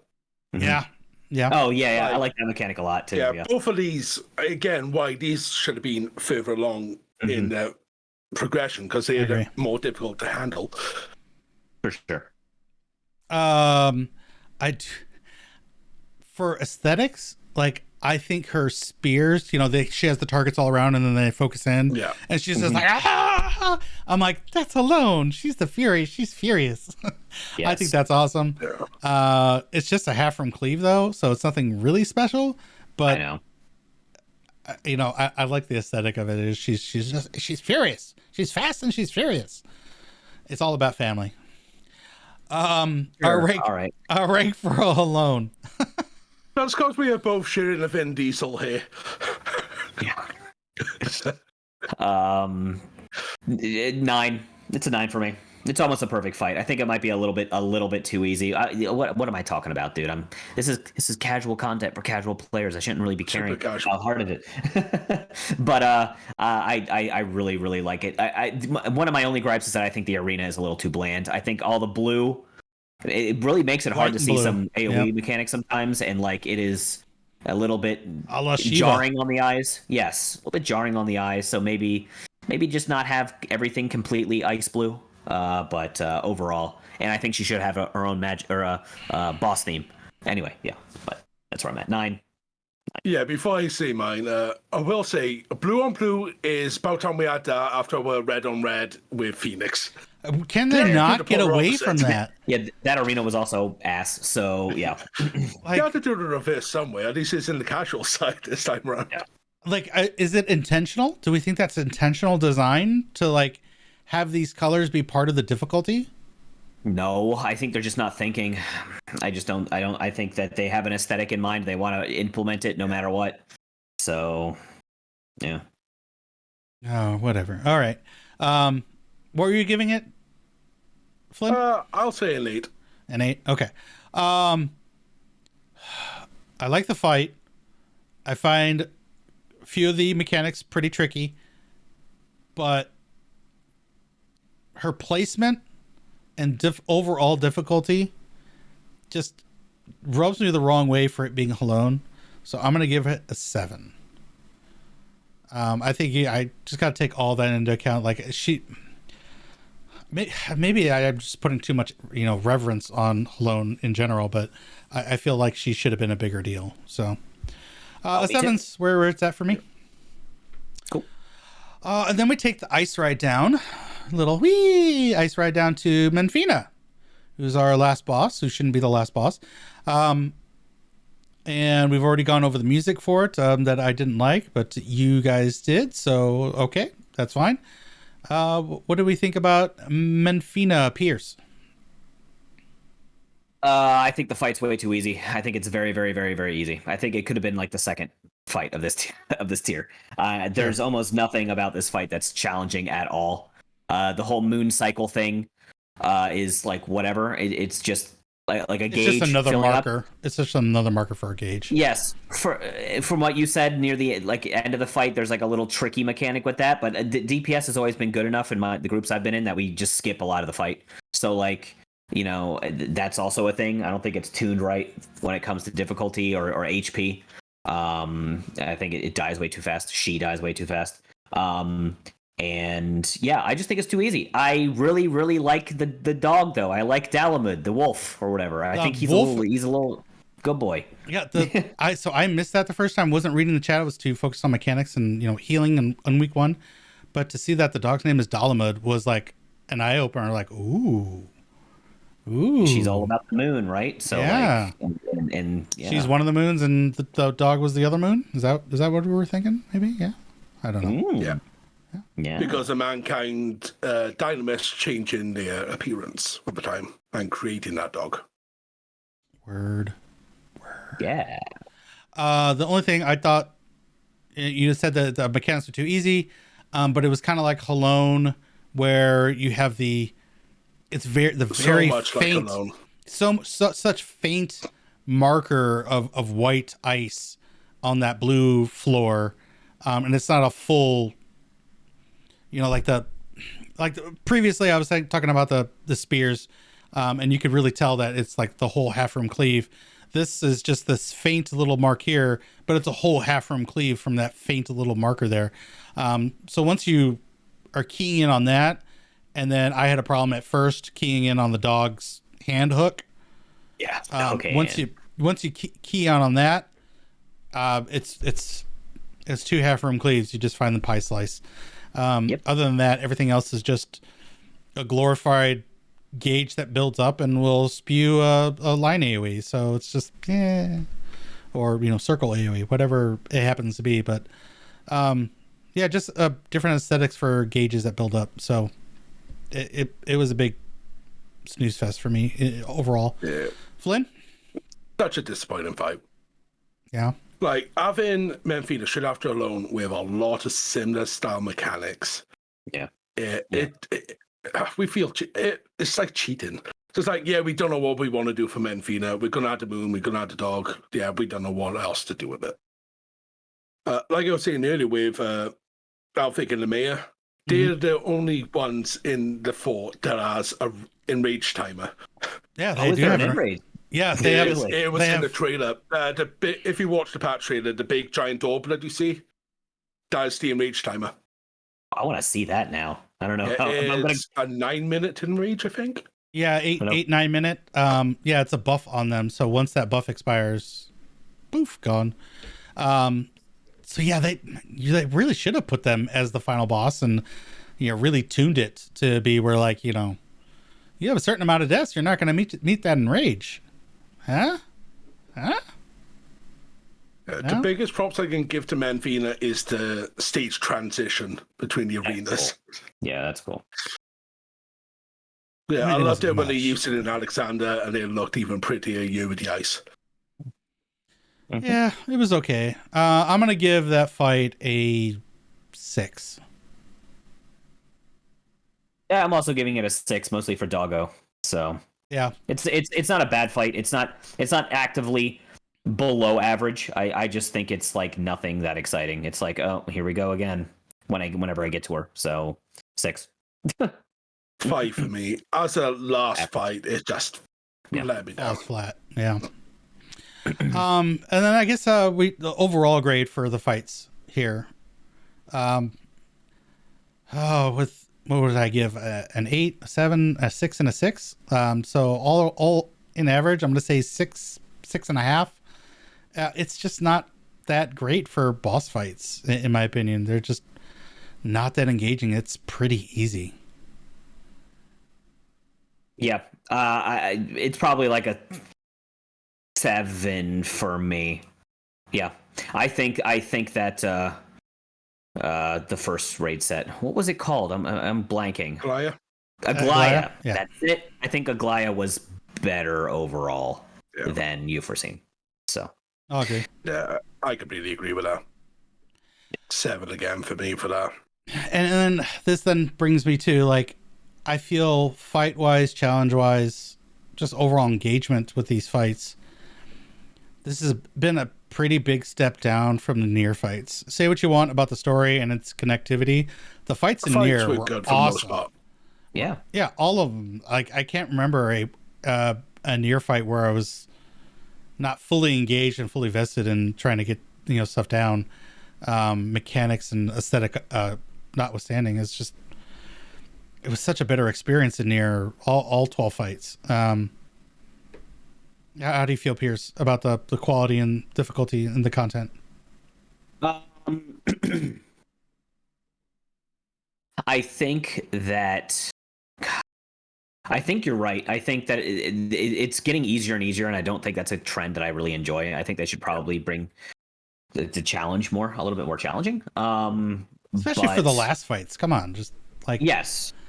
I think Nalthal was fine. I think Nalthal as a final boss was fine. Menfina obviously was, or was it? Yeah, it's Menfina was a letdown, and like you said, I think Nier was a pretty good challenge point. I think if they would keep it around that challenge level, I think would be really cool. So, but I mean, as for the aesthetics and the story, I'm enjoying it a lot. I'm enjoying interacting with these gods. I think they're all really well designed for what it's worth, and from that standpoint, I like it a lot. But yes, I think from the overall fight standpoint, they're kind of going downhill a little bit. So, all right, Flynn, your thoughts on difficulty and the content? Yeah, way too easy. It's been a trend that they've had. We had the Return to Evil series that screwed people over with Thunder God Sid. God Sid, my man. TG Sid was so good. My man, yes. That was the last time we had a challenge in 24-man. It's gone down ever since. It was the same with either Sephiroth or Sophia back in Heaven's Ward, and the extremes started to go down in difficulty a little bit more each time. They just got a trend. It's like, yeah, more people are playing it. We've got to make it a bit of the east side, but it takes away a bit. It's like, yeah, there's 24 of us to try and work out this challenge together. And because we don't have a Reggie equivalent this time around to sort of get the edge of something a bit more difficult, it feels a bit worse. Okay. I agree. All right. speculation on part 3. Well, we know we got Osham. Who's the other wind? Who's the other wind? I don't remember the other man. Neman. No, Limlane. Yeah, Limlane. And Oshlam's our Umbral Wind, Limlane's our Astral Wind, then we got Thaliak for Astral Thaliak. Water. My patron, Thaliak. I'm excited for Thaliak. Yes, that should be an interesting one. That's, I think, mine. Isn't he a scholar-ish? Yeah, he's the like knowledge dude, right? Yeah. So he's like the Charlatan patron. Something to do with water. Yeah. Well, he's going to throw water and books at us. Yes, as you do. He is the ruler of rivers and wisdom and god of knowledge. Yeah. All right, and so he'll be the third boss. Let's be real. He'll be the third, and the 2 winds will be first. Well, okay, unless something is going to go crazy with Ashen, and we find out he is Derek. I mean, maybe he could be the final boss, maybe, or it could be this out of nowhere, the 13th thing, right? That we find out about. So yeah. So yeah, we're gonna have a very short plane of water with only one target left, right? I know. So it's going to be an interesting one. Like I said earlier, with Derek, there's a lot of similarities with Ocean and Azem. With the way with the post scene, especially with Derek, he's getting very depressed about the thought of this journey ending, because that is Ocean's journey, is seeing the heart of men bugger off, find the next person and the next person and the next person. So it's about man's solitude and finding what's in their heart. So that's where a lot of theories about Derek are coming from. Yeah. But when I was thinking about the 13th person, I was looking at, again, like Final Fantasy 9 had done it. We got it in our real life astronomy. The 13th person is Ophiuchus, the serpent bearer. For the horoscope to things, right? Yeah. With it being the serpent bearer, wondering if that might be something that they'll tread upon. Like we're trying to prevent something from happening, or making sure something does happen. Mm-hmm. Yeah, there's a lot of directions I could go with this. I'm actually quite interested to see where they go. So yeah. Revelation of the 13th one, it opens things up. It's like, right, are we going to fight the Watcher now? Is he going to be our final fight? We do 3 fights in the Pantheon, and then we're on the moon and fight the Watcher. Right. That'd be cool aesthetically, though. That'd be pretty badass. They could do something cool with the arena. But yeah, they could. Well, we got our K-pop stand ready for the moon. If I had a house, I have a lemonade stand ready. I mean, but no, that's another story. All right, yeah, so Piers, any other thoughts on what we do for our last boss, 13th boss? I honestly have no idea. I have to finish this round of the main story quest for this. Sure. So once I get finished that, I think I'll have a better speculation. But if there is some 13th that Flynn was talking about, I think that's probably going to be what it is. It's going to be some out of nowhere, some revelation boss. Right, because once they put Nemia in the boss with Althik, it's like, okay, well, there's going to be some random final boss then. Automatic confirmation. So yeah. Yeah, I agree. I'm kind of liking that theory with Ophiuchus when I'm reading it here, being a 13th zodiac sign. Appears between November 30th and December 18th. Yes, there are more than 12 of the zodiac signs. We just only like to acknowledge 12 of them. So. Yeah, it's good times. I guess the only thing that's left is that a wrap? Are we just done now? Or I think we've said no. Yeah, I think we're good. Okay. The biggest thing is we're done with the show. There's nothing else. Quest, There's nothing. I have a thing about what I said about Derek as you're reading his dialogue. Derek's dialogue, yeah. Okay. I will definitely tune in for that. But that's it, right? That's it for the show. There's nothing else left for this patch. Oh, are you fishing for like talking about the MSQ or something? Is that what you're doing? Should we talk about the MSQ? Okay. Let's talk about Reapers. Come on now. All right, we're gonna start from the beginning. Like I initially thought we were gonna go back to the void. Like we still got two of the 4 fiends left. Like let's get back to the void. I kind of like that area. Like maybe we can get another dungeon and then it be kind of a zone area. That would be kind of cool. Let's do that again. But I guess there was a little interruption, a little dragon war that caused things to go sideways. Piers, what happened? Well, we're literally on our way to the void or the 13th, but like then all of a sudden our boy, what's his name? What's the guy's name? Vitra? Varshan? Oh, Varshan. Varshan hears some roar coming from somewhere up north, and the only thing up north of Thavnir is Garlemald. So we're like, oh man, we got to go find out what that is, because apparently that roar was from Azdaja. So that can't be right. We have to go figure out what's going on with that. So that was our impetus to go check out what's going on in Garlemald. So, yeah. Well, okay. Deep review after a moment of, this is a fucking trap. Yeah. Oh, absolutely. Yeah. Absolutely. Yeah. So she didn't roar. He just felt her. And I was He roared out to her, right? Yes, he roared out. I was so confused because like we were talking and Asini was talking to him, and then you see a blank Varshan. I'm like, what the fuck? Glass-eyed.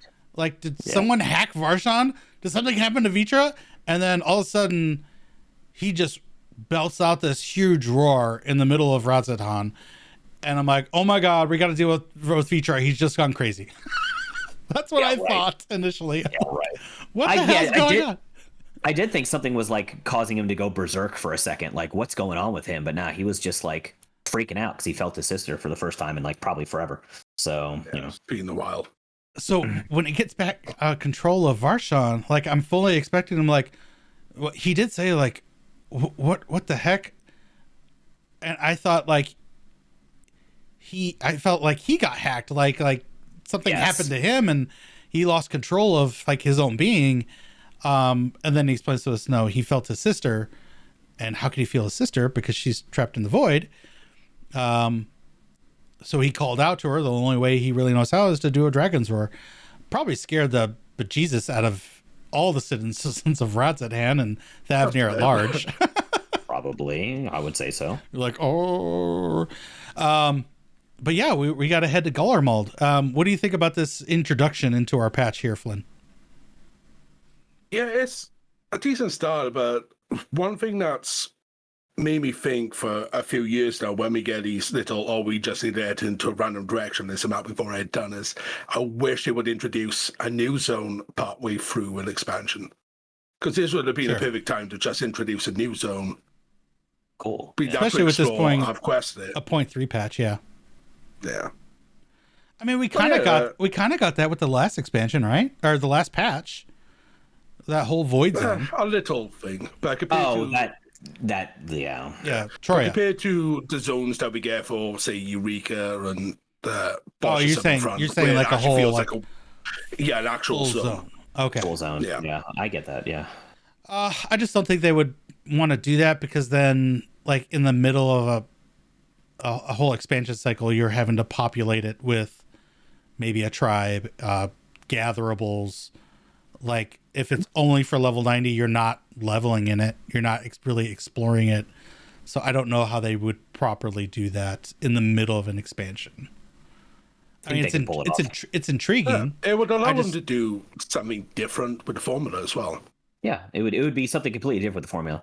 All the new gathering stuff would be like for the new crafted set that's coming out, or like so you'd have to go there to get all their materials, and you just populate it with monsters, put some hunts in there. I mean, I think they could do it if they wanted to. Will they? I mean, I think it would go by the way of Diadem. Then I think they've tried that with Diadem. Like it was its own zone, and it just it fell flat. He also had a timer in Diadem, right? I mean, this would be like a full zone. You could go hang out and just chill, right? There'd be no. Yeah, I don't know. I kind of like the idea, but I don't know if they'll ever do it. I just think there's too many pitfalls and not enough upside to doing something like that in the middle of an expansion, I guess is my issue. I would like to see and judge for myself. Yeah, it could be one of the something they could use that's added up to the new expansion. It could be like an introductory zone. Instead of us having these discombobulated starts to each expansion where we go somewhere new, this could be us getting ready for it. Oh yeah, that makes sense. Yeah. I mean, again, I understand your idea of a timer, but I guess they have iterated on that diadem formula. I mean, we did get Bozja, Zadnor, so we have these post game zones. But yes, there is a timer. I don't know. I just think that if you don't have a timer, you're going to have multi-instance anyways, because there's just going to be so many people in there. So you're going to have 4 or 5. At first, yes, sure. Yeah. Well, if it's an end game zone, you're going to have that pretty much permanently because you're funneling people into that because it's an end game zone. If you don't funnel people into that, then it just becomes another one of the zones where it just kind of feels empty near the end. All depends what they do with the zone, really. That's true. Because as a wild theory before we continue with the story is, what if they introduced an exploration zone for us to go with MSQ? That's in the void. Allows us to actually do stuff over in the void. That's not just 5 seconds of story. Yes. Yeah. Yep. We just know we're not going to get that though, right? Yeah. Like we're too far in, and we're getting a deep dungeon. So I feel like they're like, okay, we're either doing a deep dungeon or we're doing an exploration dome. We're not doing both. Yeah. They did that with Stormblood, and I don't think they want to do that again. Anyway, which is a real shame because I like Eureka and I like Heaven on High. So whatever. Hey, Orthos is coming. I know it's coming. I know. Got to get that trophy. Do it solo. So yeah, we head off to the point. Yeah, back to I'm the point. Interested in where it was. We're okay with going off the rails. Whole intrigue. Something is in the north, right? Yeah, we go to the north. Let's go. It's a journey, adventure. Where can I fight shit? We go to the north and we meet up with the twins. We haven't seen the twins in a little bit. I mean, it feels like a long time because it's been over a year. But we get Alphino and Alcé back in the fold. We hadn't seen them since the end of Endwalker. So it's good to see them. They're trying to help the people of Garlemald, and they're still apprehensive and afraid of everyone out, but we can't just leave them out there to be cold and die. So they're helping lead the effort to get the refugees and their society up and running, maybe without mad emperors and sociopath reapers running around. How do we feel about seeing the twins back again? They're always a delight. I like them. I like them a lot. So I like Alcé's and who's our new friend talking to Zero. Yeah. and I'm like, this is my new bae. And in my mind, Alcé's pouting. Super She's impressed. Huh. Yeah. Warrior Ride is my bae. I have room enough in my heart for both Alcé and Zero, so don't worry. My problem is that Alcé is third on that list, unfortunately. Because I got Y'shtola. You're a Y'shtola It just sounds like you've got a harem at this point. Yeah, true. This is true. True. Yeah. And maybe if I was okay with Lalafell's, Cryo would be in there, but she's a Lalafell, so hey, she's cool. She could be. She is cool, but she's like the cookie stuff. She's like a young grandmother figure to me. Yeah, I was good. She would be like your mom, right? Yeah. She'd just make you a lot of Archon loaf all the time, and then make you eat it. I was going to say cookies, not Archon loaf. Archon loaf is okay, whatever. Well, I don't know if either of you have ever watched a British set of films called the Carry On series. No. Yeah, they were made in a few days. They made a pile of them years ago. It was sort of raunchy in its humor. Gotcha. TV, groundbreaking in this day.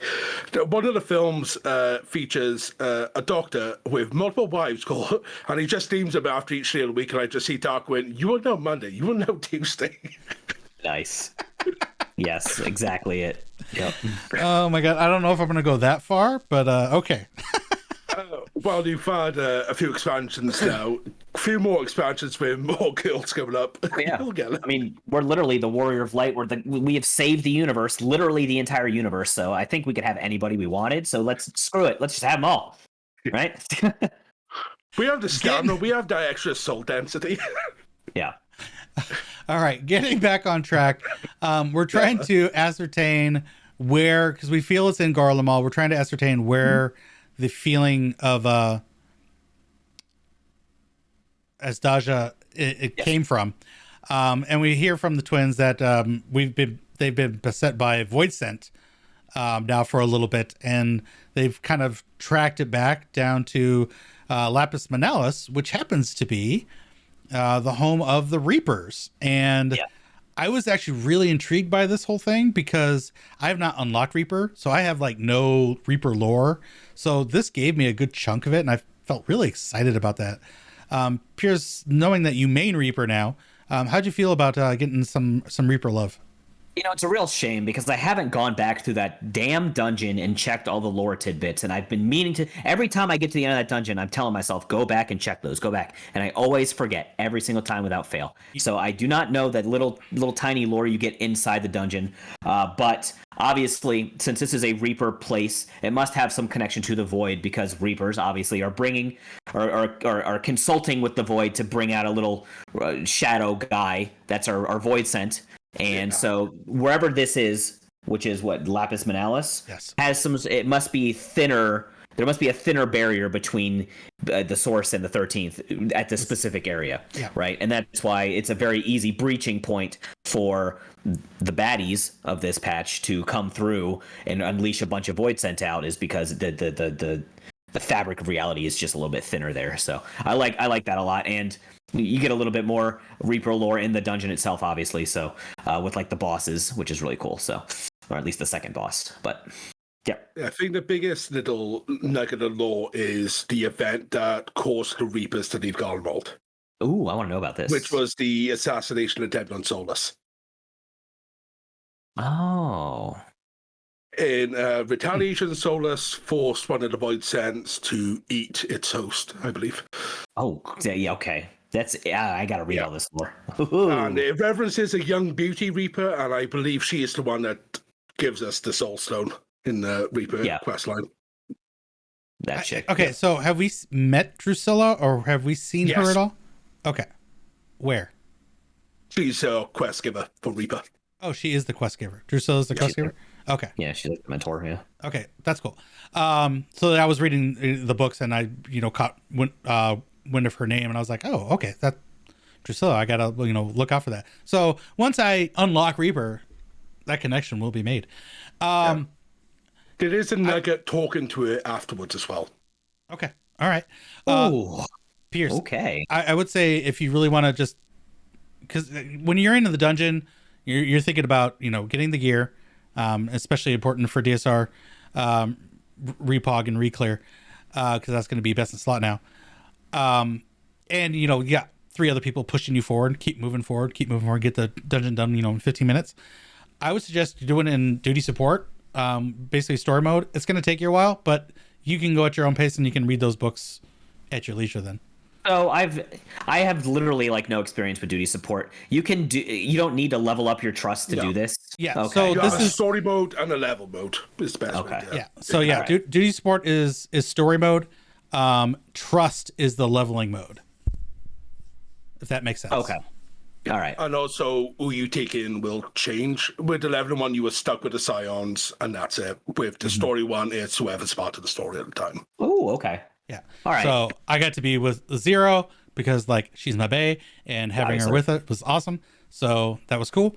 And I like having Varshan as my tank. If I'm gonna have a paladin, a janky paladin, it's gonna be Varshan. So I will say I did get lucky in Party Finder with this dungeon where all of us were like, ooh, check this, check that. We went through everything as we went along. It was really nice to have that. I think that's the first time I've had it, going through Google Library, and I said, we're just getting to the end. Mm-hmm. This is the first time I've had people that just go, ooh, what's this, what's that? Mannequin in the chat wants to let you know, Flynn, that he's very jealous of your beard. It is pretty full. It is magnificent. We are getting ahead of ourselves though. We jumped we skipped a whole bunch of story and we went right to the dungeon. Yes. Anyway, to get back on track. Reaper lore. Okay, we start with Reaper lore before the dungeon. Be what's in line. So we're gonna apparently we first need to fix this. What do they call it? The mammoth, the behemoth, the mammoth, giant snowplow or something. Giant snowplow train thing. And we got to get that thing back on track because apparently it's broken.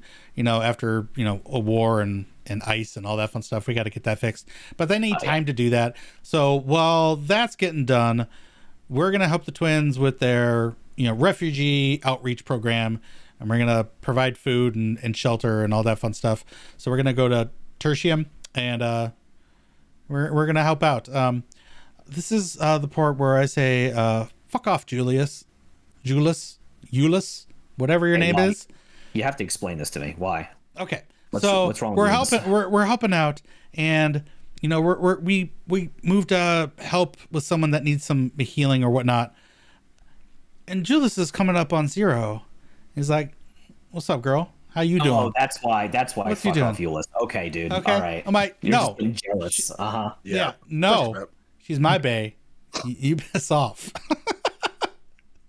Yeah, as much I as need her to fall as her. I have this Grinch metaphor for Zero. Like, her heart is like this small, and through interactions with us and the Scions and being part of this world, like, we're slowly seeing her heart grow to 10 times the size it was. Like, but I need her to have me as her love anchor. Okay, like, no, Julius, piss off. All right, bro. I thought you were going to go on some long thing about how, like, we need some actual Garlean leadership in this place. Why is there no actual Where the hell is Gaius Van Balsar? They committed suicide. The leadership committed suicide, if you remember, from Endwalker. Like, I know it's been explained in the past, if Gaius were to appear, like, people would take sides, like, whatever, blah. But it's like, at this point, when Garlemald's so low and it's so destroyed, I think there needs to be a leader, and I think there's no better leader than Gaius, and I hope to God he comes back in the story at some point. Have you done all the story, the role quest? Sorry. Yes, I have. So I know. Well, yeah. So I do know that there are, especially Nero. Nero does come back, but Nero wants to fuck off to the moon. But whatever. But yes, I have done the role quests. But it looks like they're going down the council leadership route. Okay. Which makes a lot of sense. It does make sense. I just think I think people like Gaius and Sid would be more active in the reconstruction of Garlemald, especially when we're literally handing out like food to them. They're like starving and cold and freezing. You would think we would get some, and we do have Garlean leadership. There's Maxima. We have Lucia. We do have actual native Garleans helping out Garleans, but it's just, I don't know. I'm also a Gaius stan, so I just want to see him come back in the story. And I know he's like super depressed about Lawliet, and that's what he's doing right now is like helping out Lawliet. But like, I don't know. Anyway, back on point. Back on point. I like Ulysses a lot, and we just have to, make sure we're the better man. That's all. Okay. You can't blame the guy because Zero's a fine dime. That's all I gotta say. That's it. Yeah. He's got good character growth over the expansion. Yeah. Yeah. I mean, we're still saying that she's wanting to make contracts, Aether for all this, which brings us to, they definitely put some time into the food porn here in this part. Like the bouge that they showed here. Oh my God, that looked so good. Like I wanted that. I was like, oh. I don't even know what's in it, but I want it. And apparently it's spicy, so I'm all for that. Yeah. I think it was like, the outside bread, but okay. At first I thought, hey, why are we giving, forgiven muffins like from the first as food? Like the whatever that's called. Yeah, the mule, wasn't it? It was quite gross in the name, I think. I forget what it was, but like I forget what it's called, but I was like, oh, that looks like. But once they cracked it open, I'm like, that bready goodness and that spicy beef gravy chili mixture in there. I was like, oh my God, that looks delicious. I kind of want to know what happens if you feed a void scent some dead sin eater though. Like what would happen? Anyway, interesting. That would be because they're umbrally charged to astral. Yeah. Will we make a human? Would you calm them down? Now? Would you calm them down? Like would it like they're overactive as it is? Calm them down. I feel like we might need to do some science. Anyway, no, that bun looked really, really good, and I want to eat it now. It looked. There's actually people complaining about how the animation budget has been put towards this bun and not towards other things, and it's like, bro, come on. I love the one example someone gave for this. I can't believe they did this bun instead of giving us a full-on cutscene of Hydaelyn Zodiac sundering. Oh yes, yeah. Yeah, Because that those are equal, right? Oh, yeah. those are They're equal. going to take the same amount of time, same amount of resources. Yeah. Where do you fit it in? We'll just put it here at the end of, yeah, I think that moment's come and gone. That would have been awesome to have a cutscene like going back in time and shit. It would have been, yeah, it would have been. But I mean, come on, like that's just unrealistic to equate those two things. But Piers, chat Ultima in chat says he agrees with you. Guys needs to come back and lead the new Garla mold. I think that would be really interesting. I agree with that, Ultima. But yeah, I think Gaius's elf friend would be pretty good on the council as well. Yeah, I do too. Yes, the one who's kind of been his moral compass, the angel on his shoulder, the one making sure he doesn't step out of line. Yeah, I like the that. one that wanted to kill him if he was not true to his self. Yeah, you're not gonna have a dictator in charge. I'll kill him first. Yes. I'll get the Reapers involved. They're okay with a bit of regicide. Mm-hmm. They've had a ton of that over the last few years, haven't they? Sure have. So yeah, we have this moment with Zero and Euless, and her heart's growing little by little. She's still not understanding. I also like the conversations between Zero and Alice during our walk to Tertium. Just trying to understand, but why? What is your gain for this? And like, she just doesn't understand. She's so nubile and naive to what we just think is normal human behavior.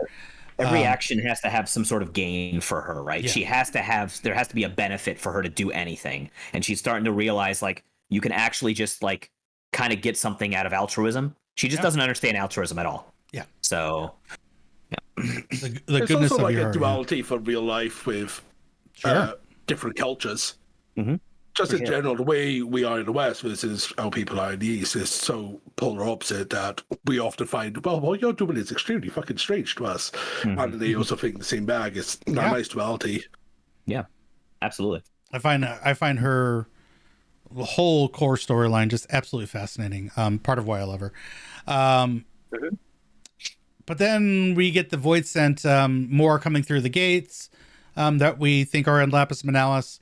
And they start to attack, and we gotta help. So we go help. Our first core thought is we gotta go help Estinian and Y'shtola, who stayed behind with fixing the mammoth, the snowplow.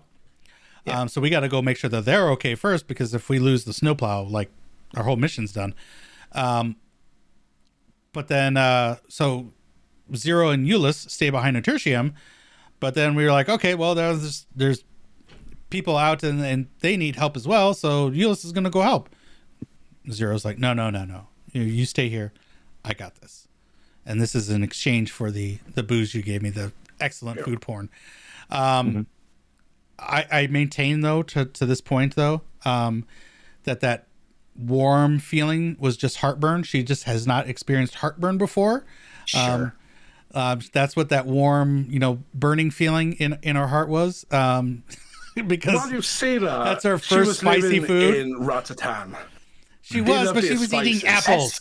She was eating apples. She was like, I'm all about them apples. When she started, she was eating apples. You don't know if she started going, well, what's this? Well, this is the first time. This is the first proof that I see that she's had something spicy. So you're saying Zero just needs Pepto-Bismol. Got it. Understood. Yeah. We'll write that in the lore. Got it. Okay. Yeah. Pepto-Bismol, a little antacid, and she'd be good, and she won't need that. She won't need to explore that feeling of burning in her chest.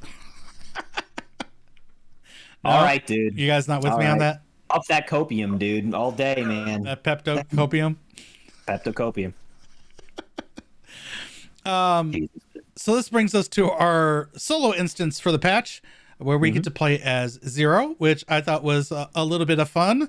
And hearing from you, and I know Ultima is in the chat, we're all about that teal... Communio? Teal Communio, yes. I want Teal Communio. Give me blue Communio. Give. What, that was pretty sweet looking. You know how everybody keeps asking about eggy glams. Oh, where are the edgy glams? We need Communio glam now. I'm going to ask him at the next Fan Fest. Where's my Communio glam? I need my Communio glam. That's what it's going to be. I got you. But isn't the color of the moves associated with what phase you're in? So Well, no. I mean, yes. It's just going to be your level 100 skill Communio 2. There you go. Communio. Yes, Communio Communio 2. I like that. Okay. Communio yeah, harder. While a Reaper is shrouded, we're red, and then while the Reaper's not shrouded, we're doing like the greenish blue. So sure, I guess, but like, I don't know. I still want my Communio to be blue, and I know Ultima's favorite color is blue. Shout out. So like, I get it. Yeah. But so what are our thoughts on the solo instances? I like them when it's a job that I haven't played. I get to a little tidbit of fun there. So when we got to play Hien, that was cool.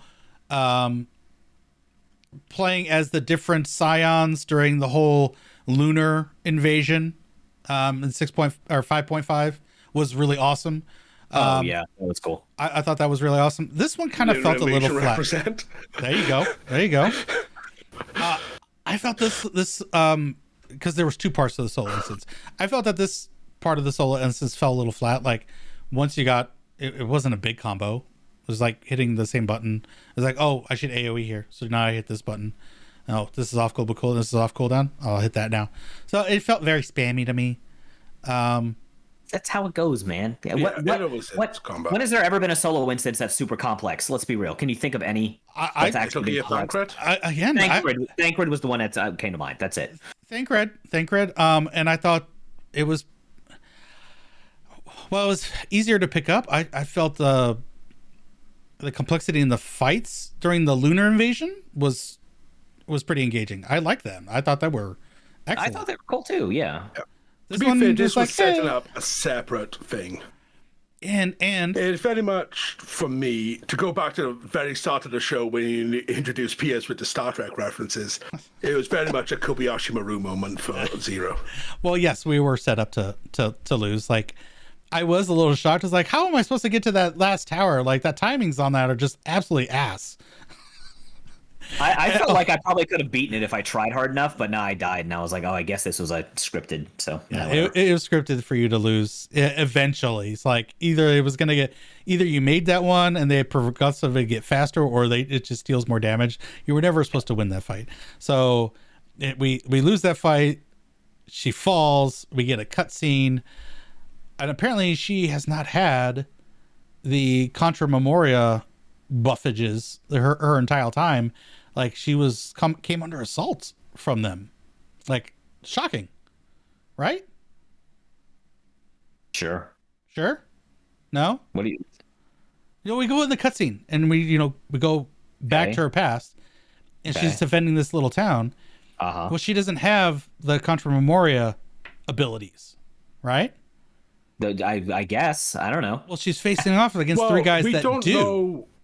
We don't know as a base human, how much power that would actually take out of you to use, either. Okay.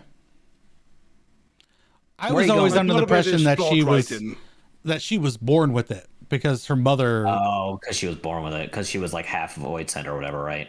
Yeah. I'm not 100% sure. Like half Void Center. Her mother was Contra Memoria. Like she had those abilities from the start. She just either didn't use them or didn't have them or something weird.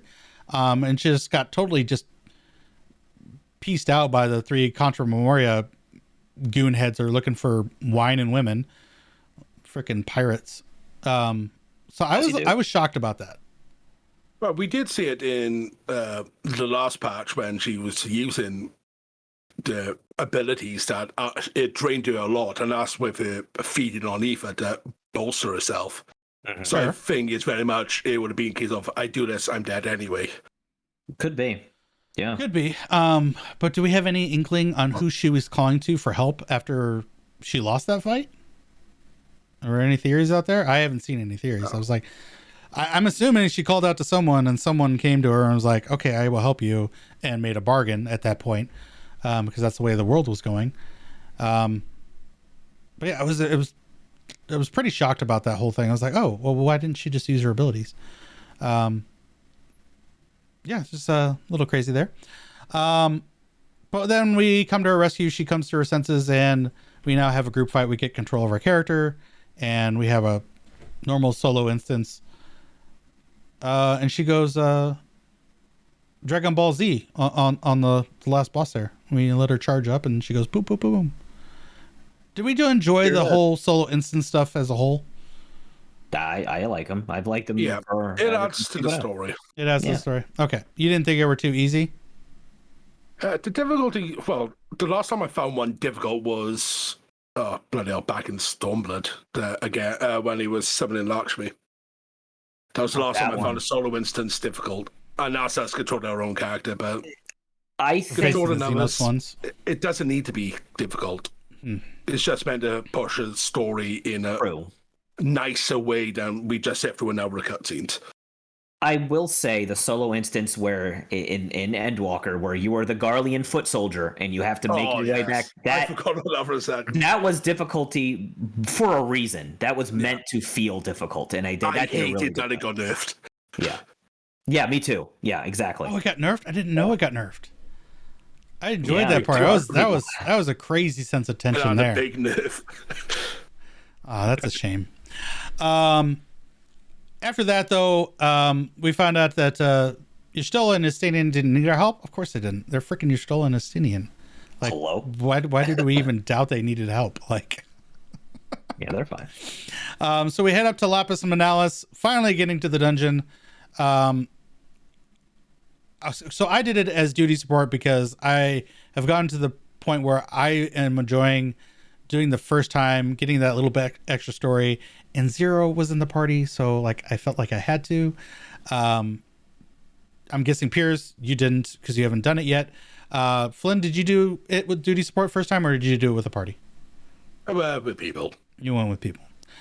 Yeah. All right. No one likes the extra story bits right off the bat. That's fine. That's fine. I tend to do it afterwards. Like I get the context and the rest of it, go back and deep dive. Okay. I guess that makes sense. The only dungeon I've ever done with trusts first or with duty support, whatever, was Hyperborea with Emmett Selk and the Bros. I had to do that one. I had to do that one. I did that one and the one after. I actually did the one after multiple times just to have all of the story people go through it. A tissue scope. A tissue scope. Yeah, that's really lore powerful too. Lore powerful. Yes.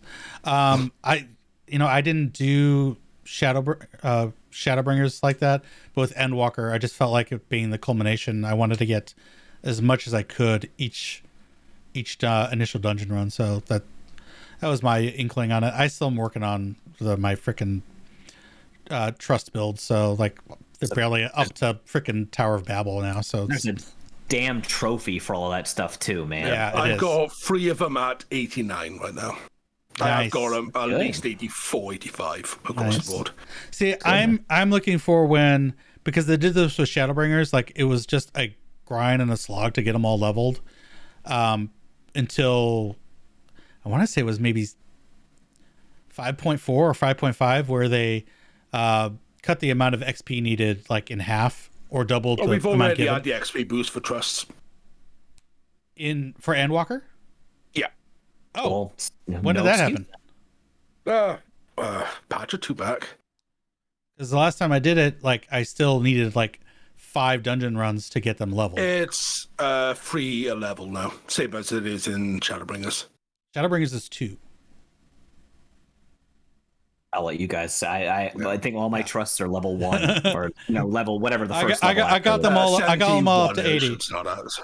So, anyways, I will check that out. Because I've been kind of waiting for that because like it feels bad to have to run the same dungeon 5 times just to get 1 level, and you need to get them 2 levels to get to the next dungeon. So yeah, good times on that. But yeah, so the first thing is, do we get any Tower of Babel feels like we're riding a train or snowplow up to our destination, and we see Tower of Babel in the distance? Like I got full feels like of that dungeon. It was awesome. But what about I can't remember, Ananesis, not Anna, the other one, when we ride along Bismarck's back. Oh, the Bismarck. Yes.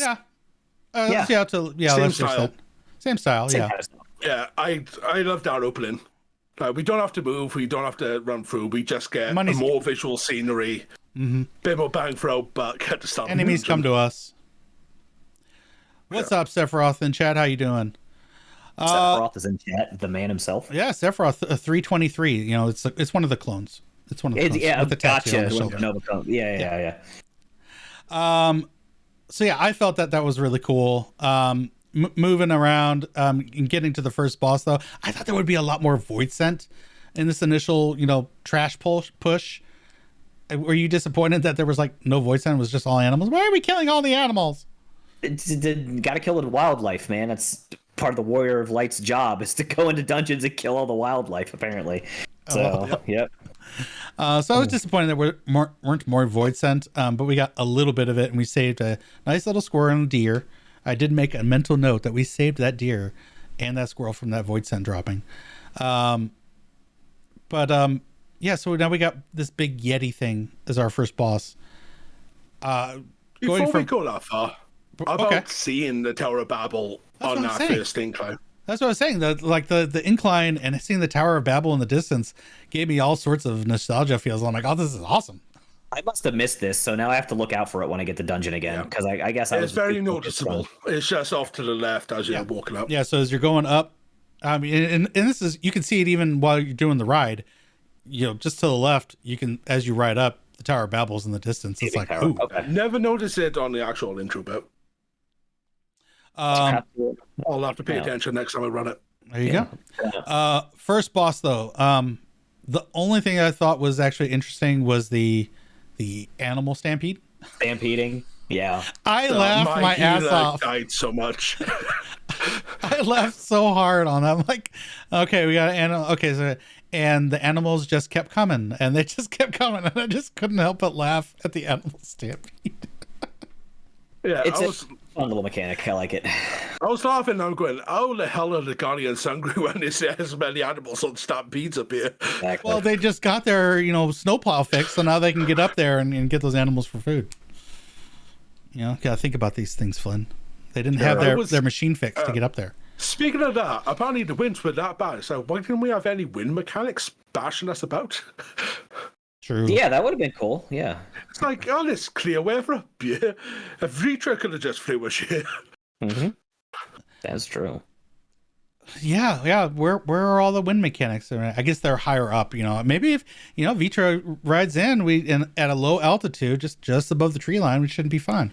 But no, story purposes. Got to get Alex and Alphino. Yeah, we had to talk to the twins for some reason. Suspend your disbelief, boys. Yeah. So why didn't the hobbits fly to Mordor? Yeah, why didn't they ride the giant eagles, dude? Come on, let's go. Let's go. Overall, do we think the first boss was interesting other than Stampede, or it's just first boss dungeon? What do you guys think? For laughs, it was interesting. Outside that, it's a dungeon boss. It's a dungeon boss. There's something really crazy about it. All right. Then we go into Lapis Manalis proper, and I thought this area was excellent, like in its design. Like at first I thought, like, wow, I got Bloodborne vibes, like abandoned village and like that's kind of trekking cool, through, and creepy little Lalafell mannequin, but not, they're bigger than Lalafell, so they're really creepy. Like definitely Bloodborne vibes. Like I was like, you have that with the Reaper artifact here, and you're like, oh yeah, I'm in Bloodborne now. There you go. Yes, exactly. What did you guys think about this section overall? I think it's cool. Yeah, like I said, I really want to read those damn lore books. Read that's the damn where all books. The lore books are. I know. Yeah. Read the damn books, Stain. Yeah, my thought was this: these are pretty good puppets. Yeah, Guardian puppet masters. Well, they're the Reaper's puppets for training. Yeah, I mean, that's what we're reading. That's what we read in the books. Sorry, I'm spoiling it. So the small ones are for like entry level. They're still deadly, but they're entry level Reapers. And then the second boss is for advanced Reapers. I found this one to be a lot more interesting than the first boss. Let's just say that. Her zipping around, and like I totally forgot like the portals were like zipping around mechanics for Reapers, because again I haven't unlocked it. So I felt that I think me and Piers were like, yeah, we know this. We recognize this from our two. We know to deal with this. Hell's Egress, yeah. All right. I did get caught off guard by that a couple times. Like, I got clipped. Ah, damn it. I didn't know how it worked at first until I saw the stupid limit cut numbers over the portals, and I was like, "Oh, idiot!" I didn't know if there was some other way you could tell what pattern she was going to do, but no, you just got to use your damn brain meats and use your eyeballs. Eyeballs and brain meats. Eyeballs and brain meats. Overall, we like this second boss. I liked this second boss. Has anybody gotten a score over 7? Is that possible? Because she scores you at the end, just like the boss at in the Temple of the Fist. If you remember the second boss from Temple of the Fist, the little NPC we're following will give us like a reading of how we did. The 4 like, oh, yes. At the end, you'll be graded basically, and I've tried so hard to get something above a 7 because she'll be like, oh, you got a 7. That means you can fight Void Scent. And it's like, oh yeah, sure I can. But I want to know if there's anything above a 7. So anybody out there, if you know, I want to know. Or is there anything even below a 7? Perfect group. Yes, maybe. Maybe you got to go in with the meta comp. And you can get something over 7. And maybe it's just like how many times did you get hit by mechanics overall as your group? Could be it. Yeah, that could be it too. How many heals did you have to pour out? Yeah. I don't know. But no, I like the boss a lot. I think it's mechanically interesting for a second boss in a dungeon. I think it's pretty sufficiently challenging, so I like it. Piers Fishy a score above 7. Piers Fishy in chat says Ultima says there is a score above a 7. Yeah, okay, dude. All right.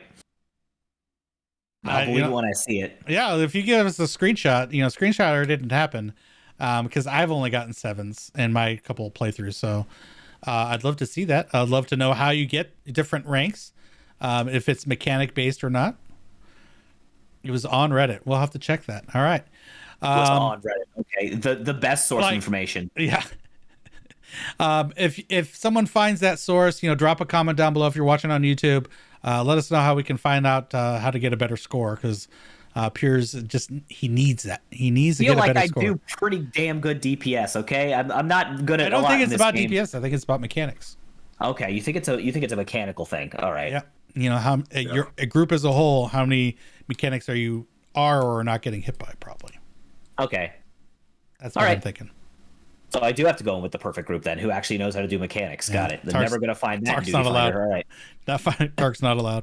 No. Yeah. Damn it, Tark. I need my 10. So that was cool.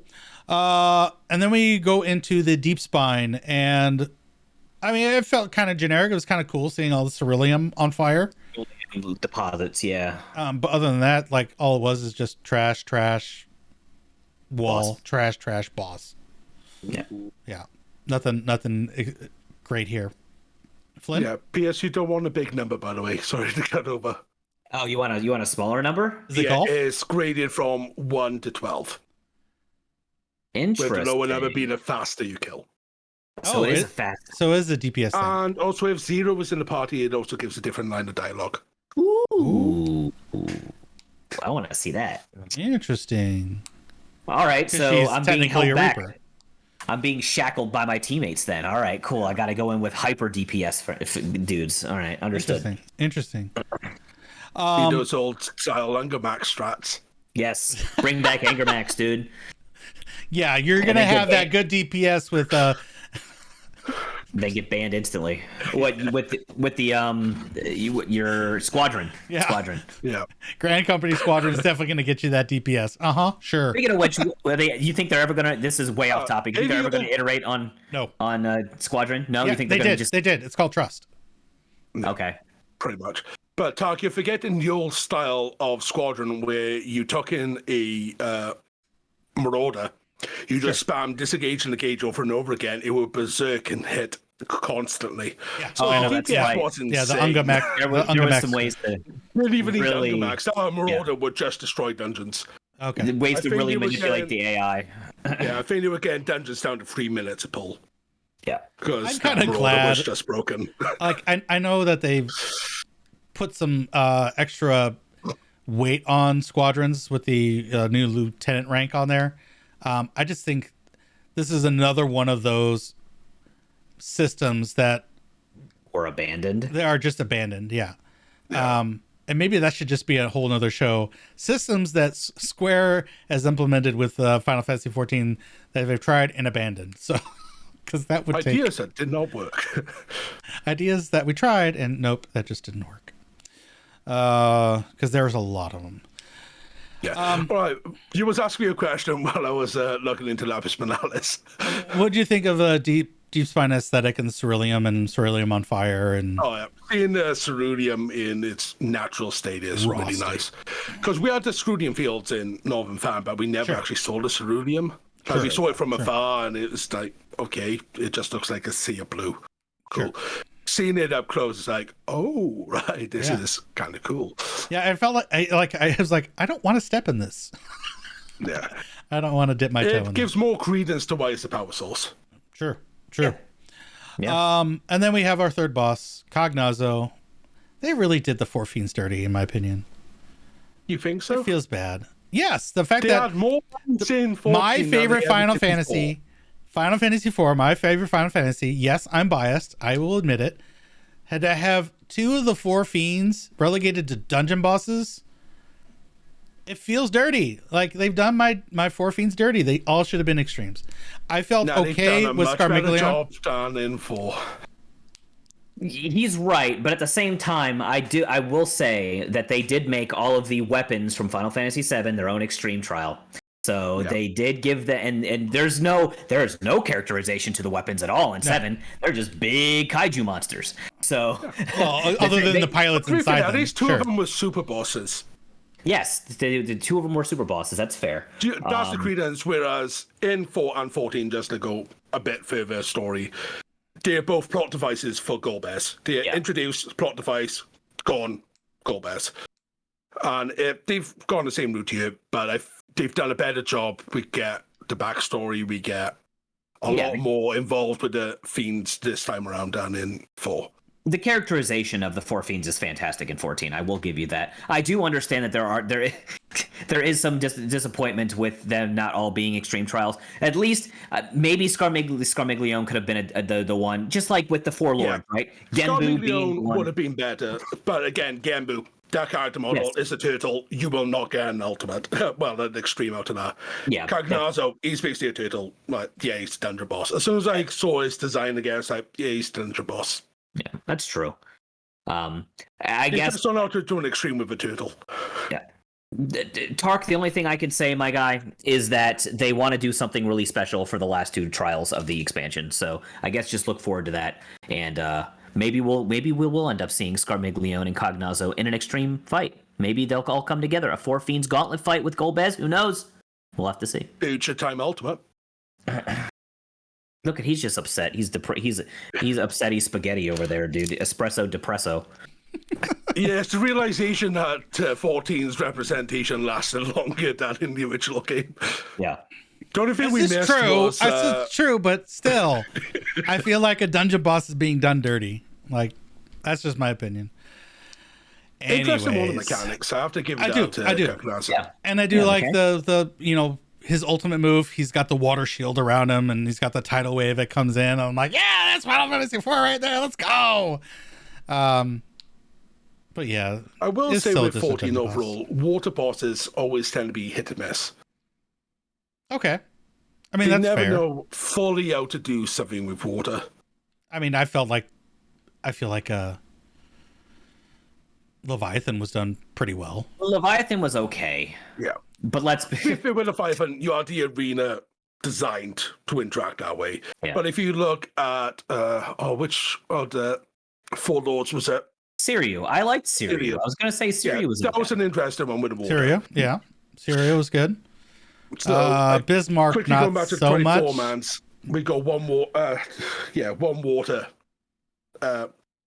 god left, and I'm hoping the mechanics are going to be interesting. I hope so too. Well, not just because Thaliak is my patron deity or anything. Like, come on, and my favorite, but yeah, I feel like they'll do something cool with him. But yeah, and there was very little water with Namiya, just the water wave, right?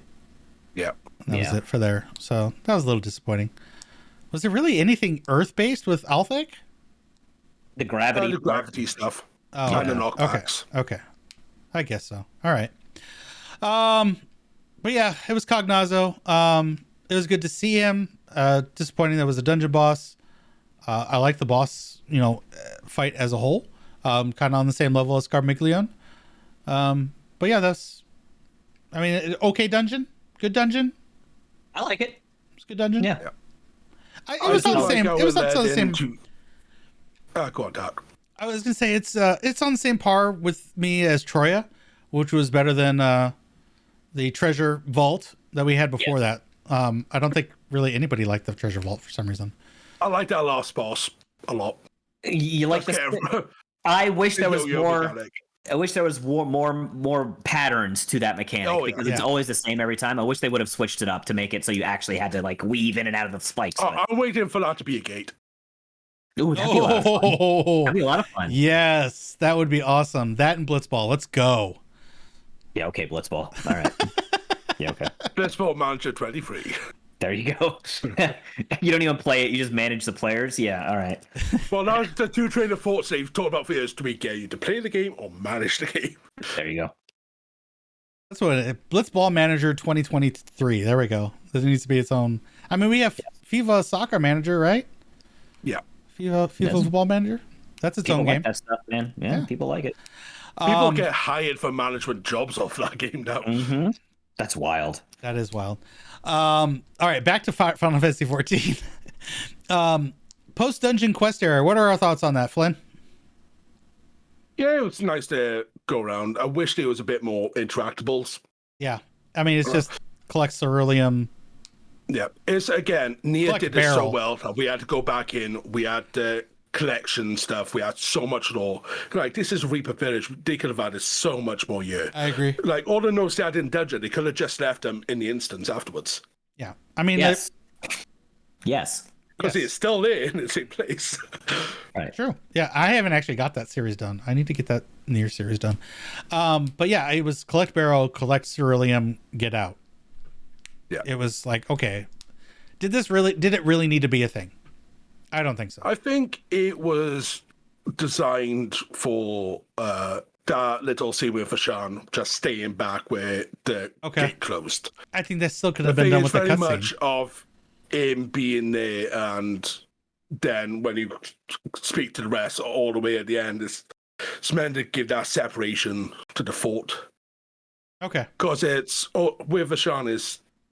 So it was the mechanic used for the story. Yeah, very much so. Okay. To give some weight and credence to okay, so I guess we did miss a part. After we beat Cognazzo, he reveals the way he got through and how he's summoning people, summoning void sent through the gate is he has a dragon's eye. Yeah. Which is kind of a big deal considering the only dragon that he'd be in contact with is Azdaja, and that's one of her eyes. So she's only got one eye. His sister, you can recognize Stifa. Yeah.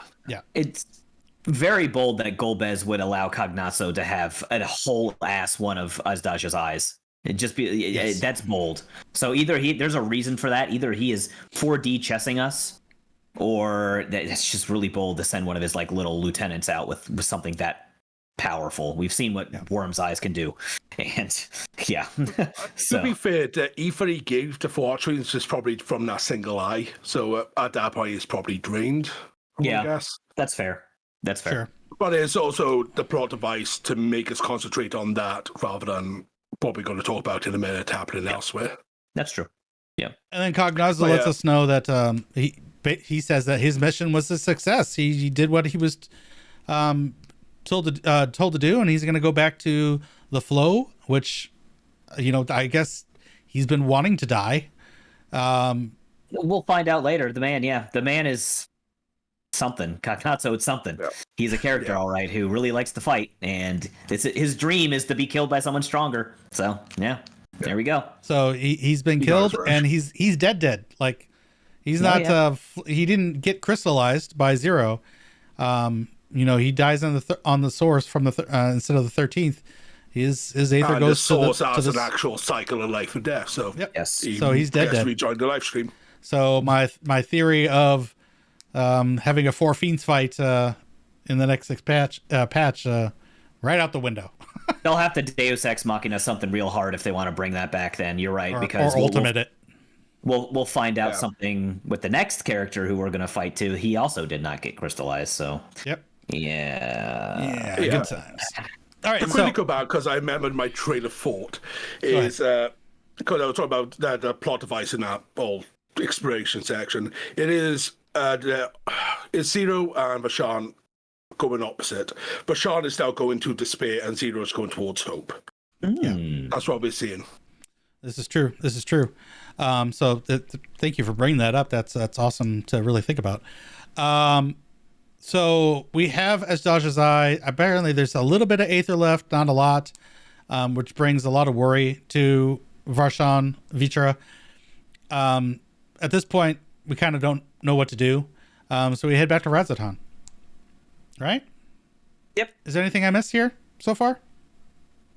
You're trying to fish something out of us. I'm trying to. No. I'm really asking. We say goodbye to twins. They go back to doing their thing. So okay, they do their thing, and yeah, they do their thing. So we separate from the twins. They go back to their Gollermouth shenanigans, and we go back to Razatan, where all hell breaks loose. Like, big beam of light, looks like fire. I'm immediately hyped. I'm like, it's Rubik Conte, because yes, I need some more four fiends. Just a dungeon boss is not enough. To have them both come to the source, though, was a little shock to me. I thought at some point we'd go back to the void, right? Yeah, I mean, that's what we was thinking. Yes, that was the plan, but the villains were thinking 2 steps ahead of us, and we're cutting off our way to get back to the void, or the 13th. So. Yeah, it worked. That was definitely a diversion tactic, and Ruben Conte came in and destroyed our portal to the point where people are thinking, "Is this another, abomination?" Where back from Endwalker, if you felt fear and got overwhelmed, blasphemy. Yeah. That's the word. I'm sorry, not abomination. Yeah. To the point where people are like, "Oh my God, is this more blasphemies?" And it's not. That whole thing's taken care of since Endsinger's done. And we find out. Surprised. Sorry, I was surprised we didn't get a scene with that when Reacher roared at the start. Going, oh shit, something's happening. Yeah. Right. Well, I mean, he does go back to his Vitra body, right? To go to the island. Initial roar would have had panic round. Well, because he's already done that once. He's already caused panic with his roar once. Yeah. But yeah, I thought that this would maybe be the time with the roar. I didn't like when he roared at the beginning, like that kind of shocked me. I didn't think that was like the beginning of the patch. Right. So we all got to figure out what's going on. Where did this being that came from this, well of fire, what's going on? So Y'shtola, Nestidian, and Vitra go to the island where the Void Gate is, right? And that leaves Zero and us to stay in Thavnair to search out what's going on there. And we kind of split up to find out that we need to go to Mount Ordeals. Another Final Fantasy IV callback. I love it. Well, the trial's called out, but it's not actually what it's called in game, is it? Because Mount Ordeals exists on the 13th. Yeah. Look, what? Because we go up onto the giant skull mirror. But it's called Mount Ordeals. The trial is Mount Ordeals. Yeah, because that's we're just still on the source reference. And it's just referencing that that's his. It's the mountain of our ordeal, right? I don't think the actual area is called Mount Ordeals. It's also a callback to the post scene where we see Rubik Conte train. Yes, and meditate on Mount Ordeals. Yeah. So you think that whole area is just created by Rubik Conte? Are you the area that we fight him on? Yeah, Mount Ordeals. Maybe the area we're actually fighting him on. Maybe he's titled that Mount Ordeals. I don't know. Possibly. Maybe. Kind of like, whatever. I don't know. Think I know? Bro. Well, that's why I'm asking, because now you guys got me confused that it's not actually Mount Ordeals that we're at, but it's titled Mount Ordeals. And yes, it's the name of the instance, but when they do that, that's the name of the location. Kafka. What's that? we confront him at the base of Katka. Yeah, like all So, these yeah, places he have must- a name, right? Yeah, he So, must have created a platform that we fought yes. on. Okay, so you think that when he rips the side of the arena, that's actually Mount Ordeals? Sure. He just creates the platform we stand on. See, I want to know why it's called Mount Ordeals then, or if it's just for freaking fan service, because that just sounds like Well, like we were shit. saying, that post scene where we see human Rubicante, he's at Mount Ordeals on the 13th. Yeah. okay. I So mean- the space that he cuts when it's all fire and brimstone there, that's Mount Ordeals. He's showing us Sure. Mount Ordeals. He's If you want it created to be. it. Or it could just be symbolistic, just like when we fight Endsinger. We're not standing on top of the final day. It's just called the final day, right? So I think it's every kind of other also time, every other time, it's Every been a other time, location. every other time. Has been the name of the location. So I don't know. I'm trying Whatever. to think of whatever. I was We're- hyped. we're- I was hyped that it was called Mount Ordeals. Let's just leave it at that. But there's a Mount Ordeals in the lore. It's just on the 13th.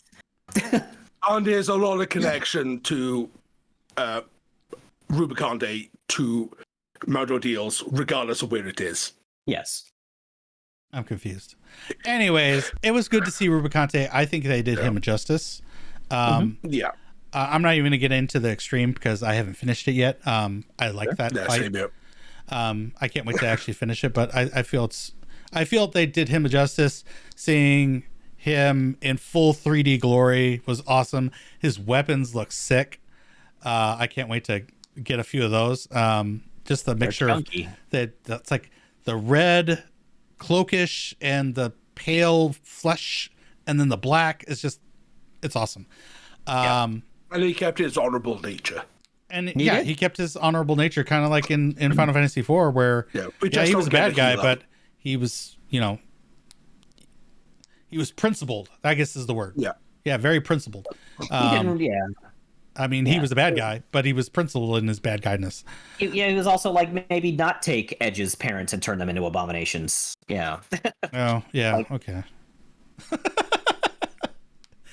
What, am I spoiling Final Fantasy IV, an old game for all you guys? Sorry. Yeah, spoilers for a 25-year-old game. Yeah, what do you guys think of the trial as a whole and Rubicante's portrayal? The normal mode is a lot of fun. I'm glad it's not as Frenetic? bullet hell crazy as Barbie. Sure. Piers? I still can't wrap my head around the spinny mechanic where he spins the arena. I know. It takes. I yeah. know. I know how it works. I just can't figure out, like, for some reason, my brain is not putting the two and two together. And I It's think I'm going to the Zodiac right Plus. place. Yeah. I think I'm going to the right place, but I'm I've got to actually the not. point of. Yeah, I've got a point of I'll run the line it's going to go and I'll go away Yes. from it after. Honestly, that's probably the big brain move. So, but I know other than that, like, I like the fight. Yeah, I know in the extreme, the second one, you just stand behind the triangle, and that's always the case. Yeah, but there's like you could have six. Yeah, there's six possibilities of getting, and that's just one of the six. So, yeah, it especially with extreme, it takes a moment to. You're like, okay, this is because there's going to be a set like which platforms are moving on each set. So then it's just a matter of okay, that one's going to move there. Okay, now it's zigzag. All right, what's coming to the next point? And they do give you quite a bit of time before the mechanic goes off. So it's just about being patient with it while still trying to maintain your rotation and all that fun stuff. I found that interesting. Trying to do that as summoner, but like I'm trying to do my thing. It's like, okay, but I got to go there and like that. And I'm still looking at hotbars because I don't know summoner off like the back of my hand yet, but I'm getting there. So I like the fight. I like Rubicante's portrayal. I And like. it's quite YOLOable as well. Yeah, A I lot agree. of mechanics, which I is agree. nice. I agree. Yeah, there's some forgiveness there, unlike Barbie. Yeah. I love the interaction between Zero and Rubicante here, though. Like, there's more to life than just the bargain, right? We're starting to see her heart grow, like Yeah, the Grinch. the hope. The hope's there, knowing that it's more than just her. There's you can have purpose. I thought it's amazing, and that that. And, I guess we also get the big plot line, like why they're doing this. Like, they want to come and take over the source so they can die, and they can let everything die when that happens. Yeah, like they've been living basically immortal for centuries, millennia. They're just tired of living, which kind of reminds me of our discussion in another chat about Destiny. So. Oh yeah, yes, 13.1 billion. My years old, my ass. Anyway. So yeah, they've just gone crazy with just being immortal for millennia. That's all it is. That's all it is. They just want to feel the sweet embrace of death and not have to think about living day to day. So it bleeds quite well into the Omicron story stuff, because that point of view is shared by so many of those civilizations. Yeah, it's just especially the Aya. The Aya just want bodies so that they can die. It's pretty morbid. Yeah. But yeah, at least Ruben Conte and Golbez, that seems to be their goal, is to want to do this. But sorry, I just love the name. Anyway, it seems like Scarmiglione, Barbaricha, and Cognazzo are just kind of like off the deep end, in Crazy Town a little bit. Sure. But it seems that Rubicante and Golbez had at least some sort of beneficial goal. They have some sort of altruistic goal in mind when they're doing what they're doing. I don't think it's complete evil. So it's really interesting to see that aspect, and I'm interested to see where the story goes, especially with Golbez. So yeah. I think the story is going to go a bit differently to the way we think it will with Golbez. Sure. I hope it does. Yeah.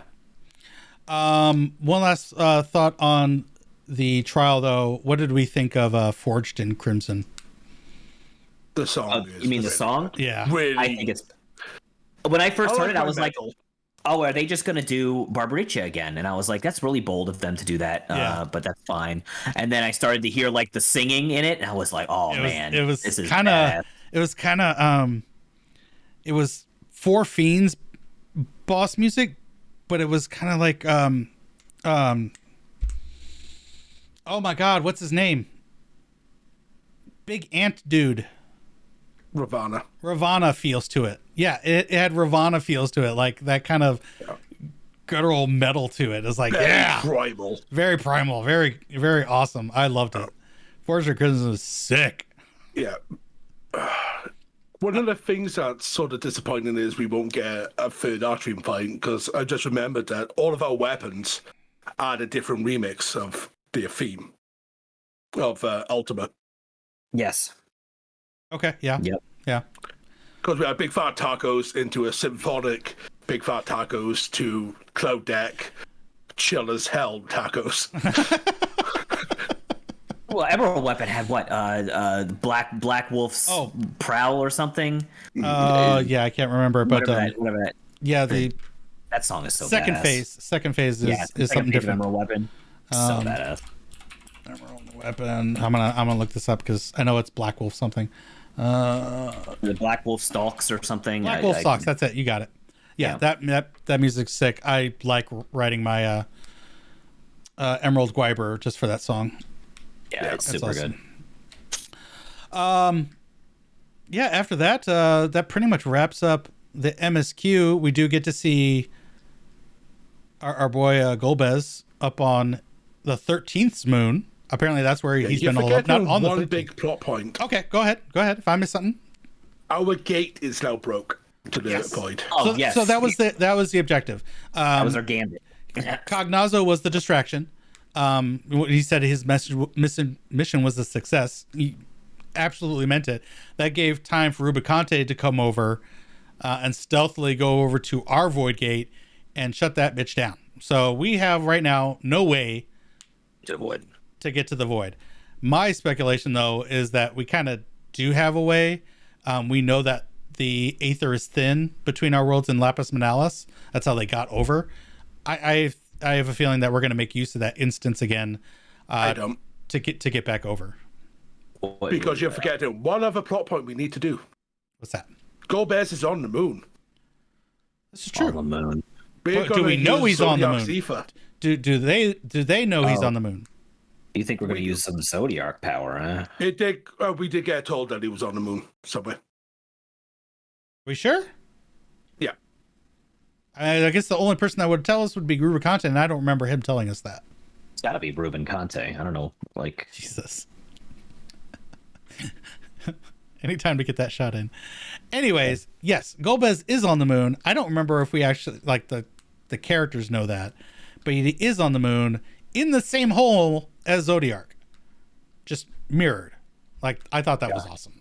I thought that was a pretty cool shot. Yeah, Yoshi P did say moons are important. Yeah. So yeah, I guess we are gonna go to we'll go to the moon portal, right? Piers Fishy Ultima thinks we're gonna use the Heavensward trial quest giver and the boy from Shadowsbringer role quest to make a void gate. Oh, we're thinking we got Una Kalhai gonna make a comeback. I mean, that makes sense. Shadowkeeper. Yeah, Shadowkeeper or Celia or whatever. Yeah. So if you haven't done your extra side quests for blasphemies and Una Kalhai, do that to get more in-depth lore there. You absolutely do get lore about what we're doing in Endwalker from them if you go back and talk to them. Yes. So it's definitely worth doing that. Especially after doing Eden as well. Yes. And yes, for those that don't know how to say Una Kalhai, you could say ukulele. That's another way. I'm sure he accepts that's just fine. Yeah. Jesus. I still have to finish my Shadowbringers role quest, so let's just say I'm behind. It's good. It's real good. Yeah. So you should do those void quests add so much context for the 13th. I know. Especially for the stuff we're going through now, is worth doing. Maybe I'll be caught up by 7.0. We'll see. Okay. I'm sure you're going to do it before next patch. You need that extra lore. Okay. Mm-hmm. All right. But yeah, overall, how do we think of this MSQ? I give it kind of a B+. I like it. We're going on an alphabetical scale here. Okay. Okay. Number scale. 7.5. 8. 7.5, 8. Yep. Yeah, I'm about the same. 7.5. Sure. If you wanted it. Yeah, 7.5. That's good. It's good. I'm going to say 7, but for a different reason. Oh, go ahead. Yeah, part of it's because we're in the 0.3 patch. We've just had expansion after expansion where this has been epic, crazy batshit. And it's very much a lull before the storm patch. Sure. As much as the fights are cool and the story's interesting, it's very much a lull before the storm. Yes. And here, I made this a point on the Relic Grind, is typically, we're in this weird spot with Endwalker,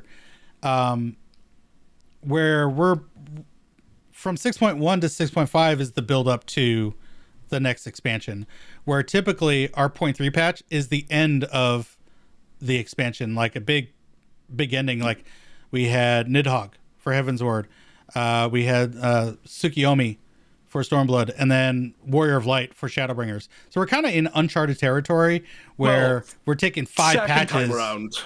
A Realm Reborn did it. Realm Reborn, yes. But Realm Reborn, which also leads into, is this just a filler arc?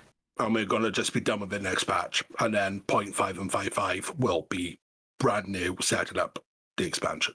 Yeah, I'm wondering if that's the way they're going to go about it, is if, it's expansion plus, or the 5 patches and the expansion is a story arc, and then 5 patches and expansion. If they're getting away from this 0.3 conclusion and then only two patches to build. Do you think we're headed that way? It's the one line from OGP who says, we're not doing anything about the expansion until 0.5. You won't know what we're doing until 0.5.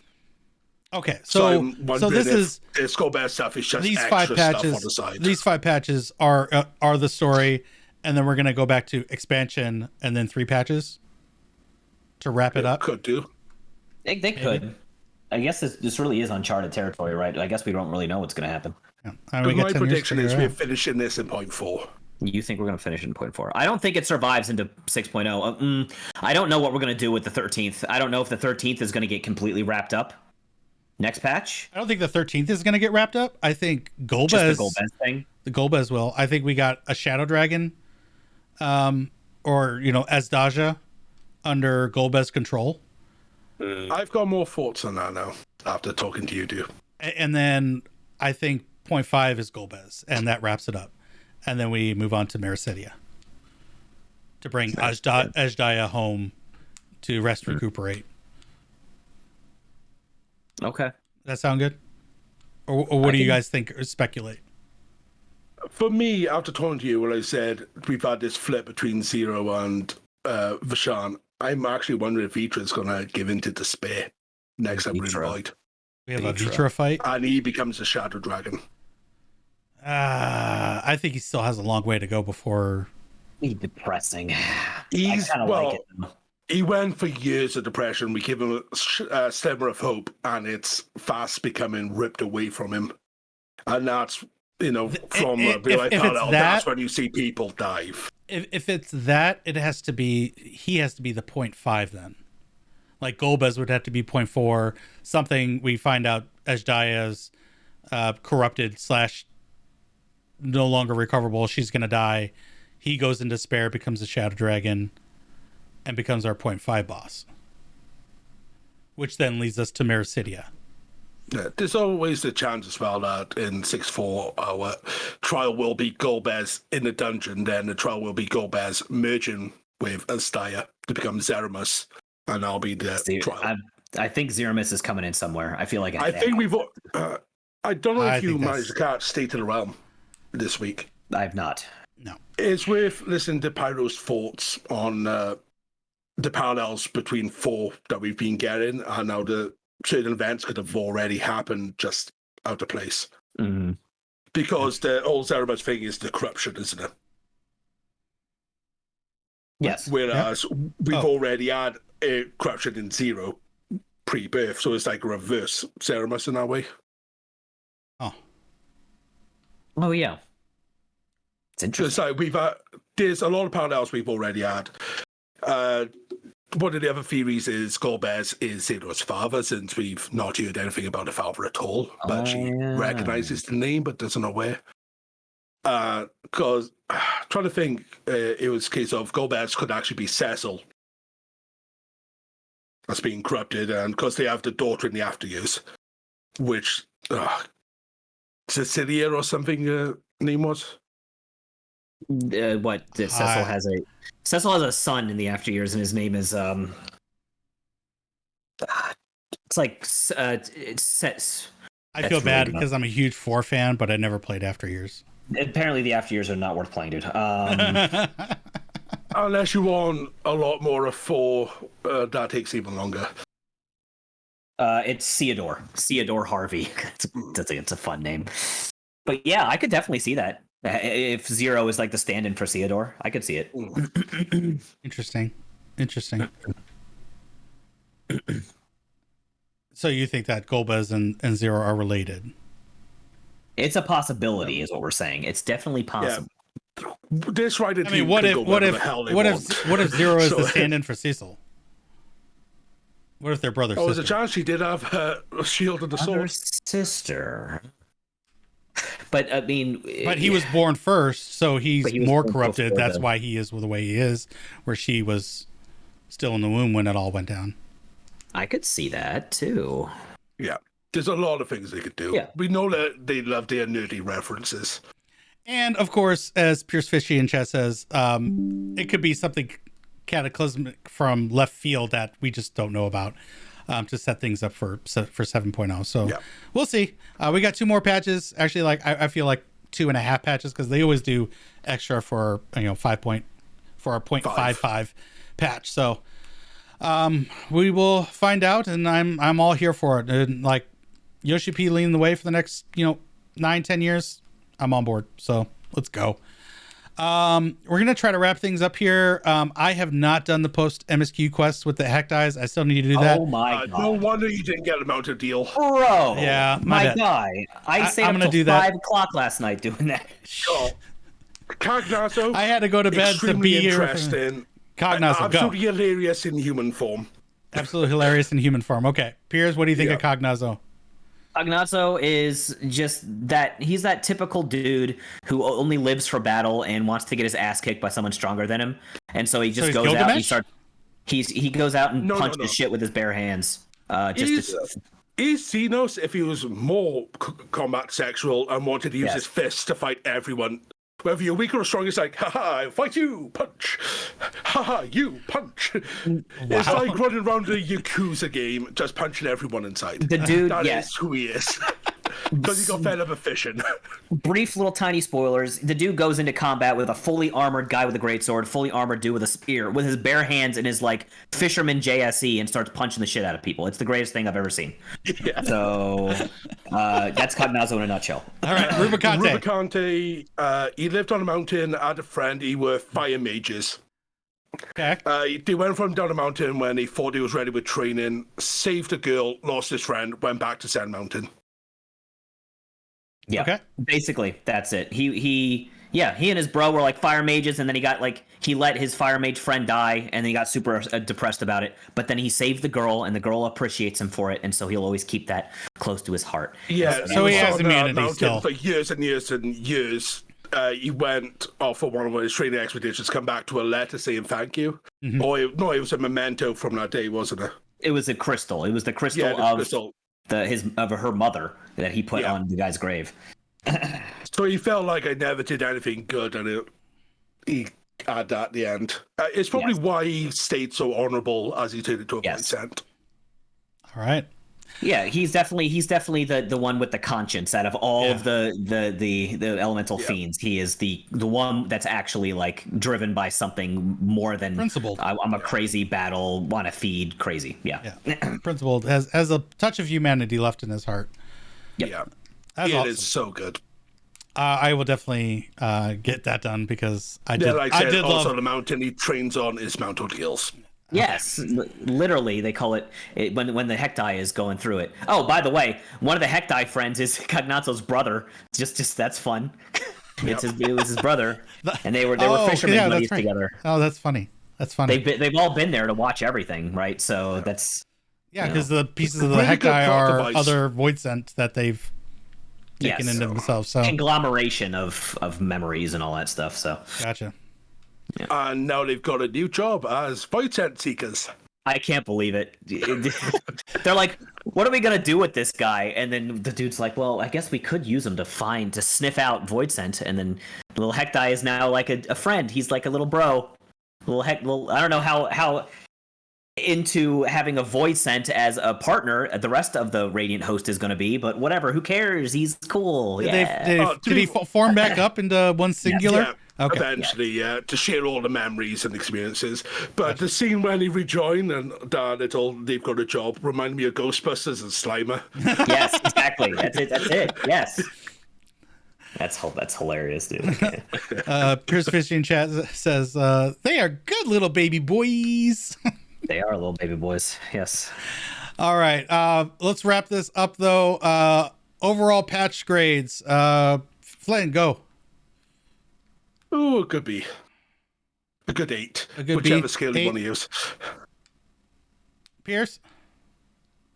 You have here at the bottom of the notes, do not mention what's coming in the future. So I can't mention Eureka. I can't mention the Manorville weapons. So just based on what we have now, or Ultimate, based on what we have now, it's like a 7. These catch-up patches are always just kind of for me. Yeah. Gotcha. But the story, the MSQ was good. The 24-man story was good. So it's above average. It's like a 7. How about you, Tom? Wait for the rest of that story. I think part of maybe why we get these lower now is because they are really spreading things out, because it's a 4-month window.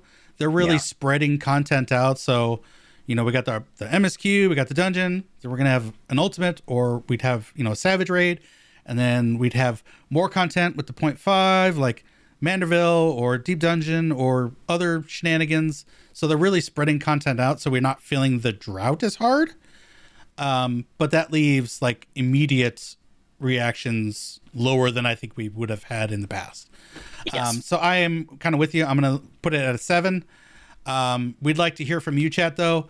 Drop a comment down below. What'd you think of the MSQ, Island Sanctuary, all that shenanigans? We'd love to hear from you. Give us your ratings. That's kind of where we sit here.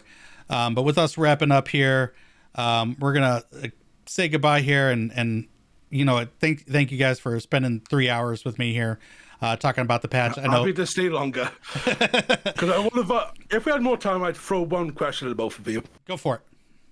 Yeah, Do you think they need to front end our patches a little bit more now? Because, like, back in Shadowbringers, our Relic and the Excavation Zones were tied together, so they had to be back-ended. But this time around, our Relic's not. So why couldn't we have had it now, so we'd have something to bloody do for so many weeks until we got a Part 2 patch? Probably not to invalidate the Rubicante weapons, to be honest. Because I don't know what... I mean, I guess they could put the weapons at 630, but I just... Yeah, you don't want to put the... Just having something long form at the start of a patch. I guess if it was something more long form that took actual weeks, and then so you could have the Rubicante weapons until you got your Mandible weapon, that makes a lot of sense to me, actually. Yeah. Like, even the Tribal Quest, having that on the initial release would have given us something to do for... Yes. Yeah, but then if you don't... I mean, you take away from that half patch, what is there to do then? There's still you still have the Relic, the Deep Dungeon, and... Relic, Deep Dungeon. Yeah, I don't know. I like having the tribe quests in the half. It's going to feel even worse, though, when we don't have one for 0.4 or 0.5. I don't like that they're only doing 3 a cycle now, but... It is what it is. It's just what we're going to have to it does feel like we're losing a lot of content across the board. 0.5 is going to feel very barren. There's not going to be any tribe. There's not going to be any ultimate. Well, we are meant to get the new Criterions in 4 and 5. Okay, well, I'm looking forward to Criterion. 4 and 5? Yeah, they did say we was having 3. 4 and 5. Okay. In that instance, okay, fine. I like Criterion. And I like the variant too. I need to finish and get my mount. But they need to change the rewards for the Savage. Yes, they do. Yes, they need to restructure the rewards for the Savage Criterion Savage rewards. I agree with you. Even if it's just like a little piece of glam, like something. Yeah, like just the title. Something you can work towards instead of you got a leaflet that exchanges for one single piece of materia. Yeah, it's just whatever. But I like Criterion as a whole. I love the difficulty of in a 4-man dungeon. Yeah. It was awesome. 100%. I think we gotta get back in there, dude. Yes, Piers Fishy, Ultima, chat, right? Piers Fishy, Ultima, Piers. We gotta get back together and get our mounts. If only there were more days in the week than there are. I know, right? Jesus, more hours in the days than there are. I do want to get back in there though. I really enjoy those fights, and I want to get that stupid chair mount. Things like 20 million or something on the market board, something crazy. So, all right, because no one's doing it. Now we know what we're all wanting. Flynn, where can people find you, sir? You can find me personally over on Twitter, Flynn_Lawliet. You can also find me as part of Within Crisis on Twitter, Podbean, YouTube, and Twitch. I'll be streaming it tomorrow, playing more Crisis Core. We also do a podcast. That should be coming back soon with Halo. Hopefully be getting your Hydaelyn Heroes guys on before long for Dark Cloud. Nice. Yeah. Let's go. And that's it for me. Where can they find you two? Piers, I would say you could find me on Twitch, like under my name right now, but I haven't streamed in forever, and that's because I have massive amounts of algebra that I have to do every week, and I hate it. Oh man, the math classes I've been taking this semester have been brutal. But let's just say I do want to get back into it. So hopefully once I get into a more steady schedule with this class thing, I can start streaming again. I do need to get through Dark Cloud 2 so that I can go on to the other podcast with all you good friends and talk about it with you. So that's definitely on my list to do. So if you do see me streaming, please come by, throw me a follow so you can know when I'm streaming and you can hang out with me. I don't have a Twitter or anything like that, but maybe someday. Instagram anyway. Now. I saw that. I do have an Instagram, and that was only to check someone's pictures. I can't remember. How do you know I have an Instagram? You're in my contacts, so it like popped up that he's stalking you. The contact match on Instagram. So Okay, all right, dude. We'll go with that one. Anyway, you can find me on Final Fantasy II, Piers Harvey on the Leviathan server on Primal Data Center. Come hang out, come say hi, come hang out with me. Where can they find you, Tark? You can find me Twitch, Twitter, YouTube, all at Tarkoth Gaming. You will not find me in a house because I did not win Housing Savage, unfortunately, this time around. So that's sad. Very sad. But I am on Excalibur on the Primal Data Center. So come say hi, Tarkoth Solo. Yeah, I got to get back to Crisis Core. I want to do so. There's two ways to play Crisis Core. I found out one is a story playthrough, and the other is to do all the extra missions and stuff, and get yourself totally jacked up and overpowered, where the story doesn't even matter. Then at that point, it's just fluff. So I'm gonna do a story playthrough of Crisis Core, but I still have my save from doing all the missions and getting totally, jacked up with power. So. We'll have two separate playthroughs, but yeah, it's all good times there. But yeah, with all that out of the way, I want to thank you all for joining. And if you're on YouTube again, hit that like button, subscribe for future content, drop a comment down below. Let us know what you thought of the patch and of the show and all these fine gentlemen that are with me. And I appreciate all of you for joining me here today. Thank you, Flynn. Thank you, Piers. Anytime.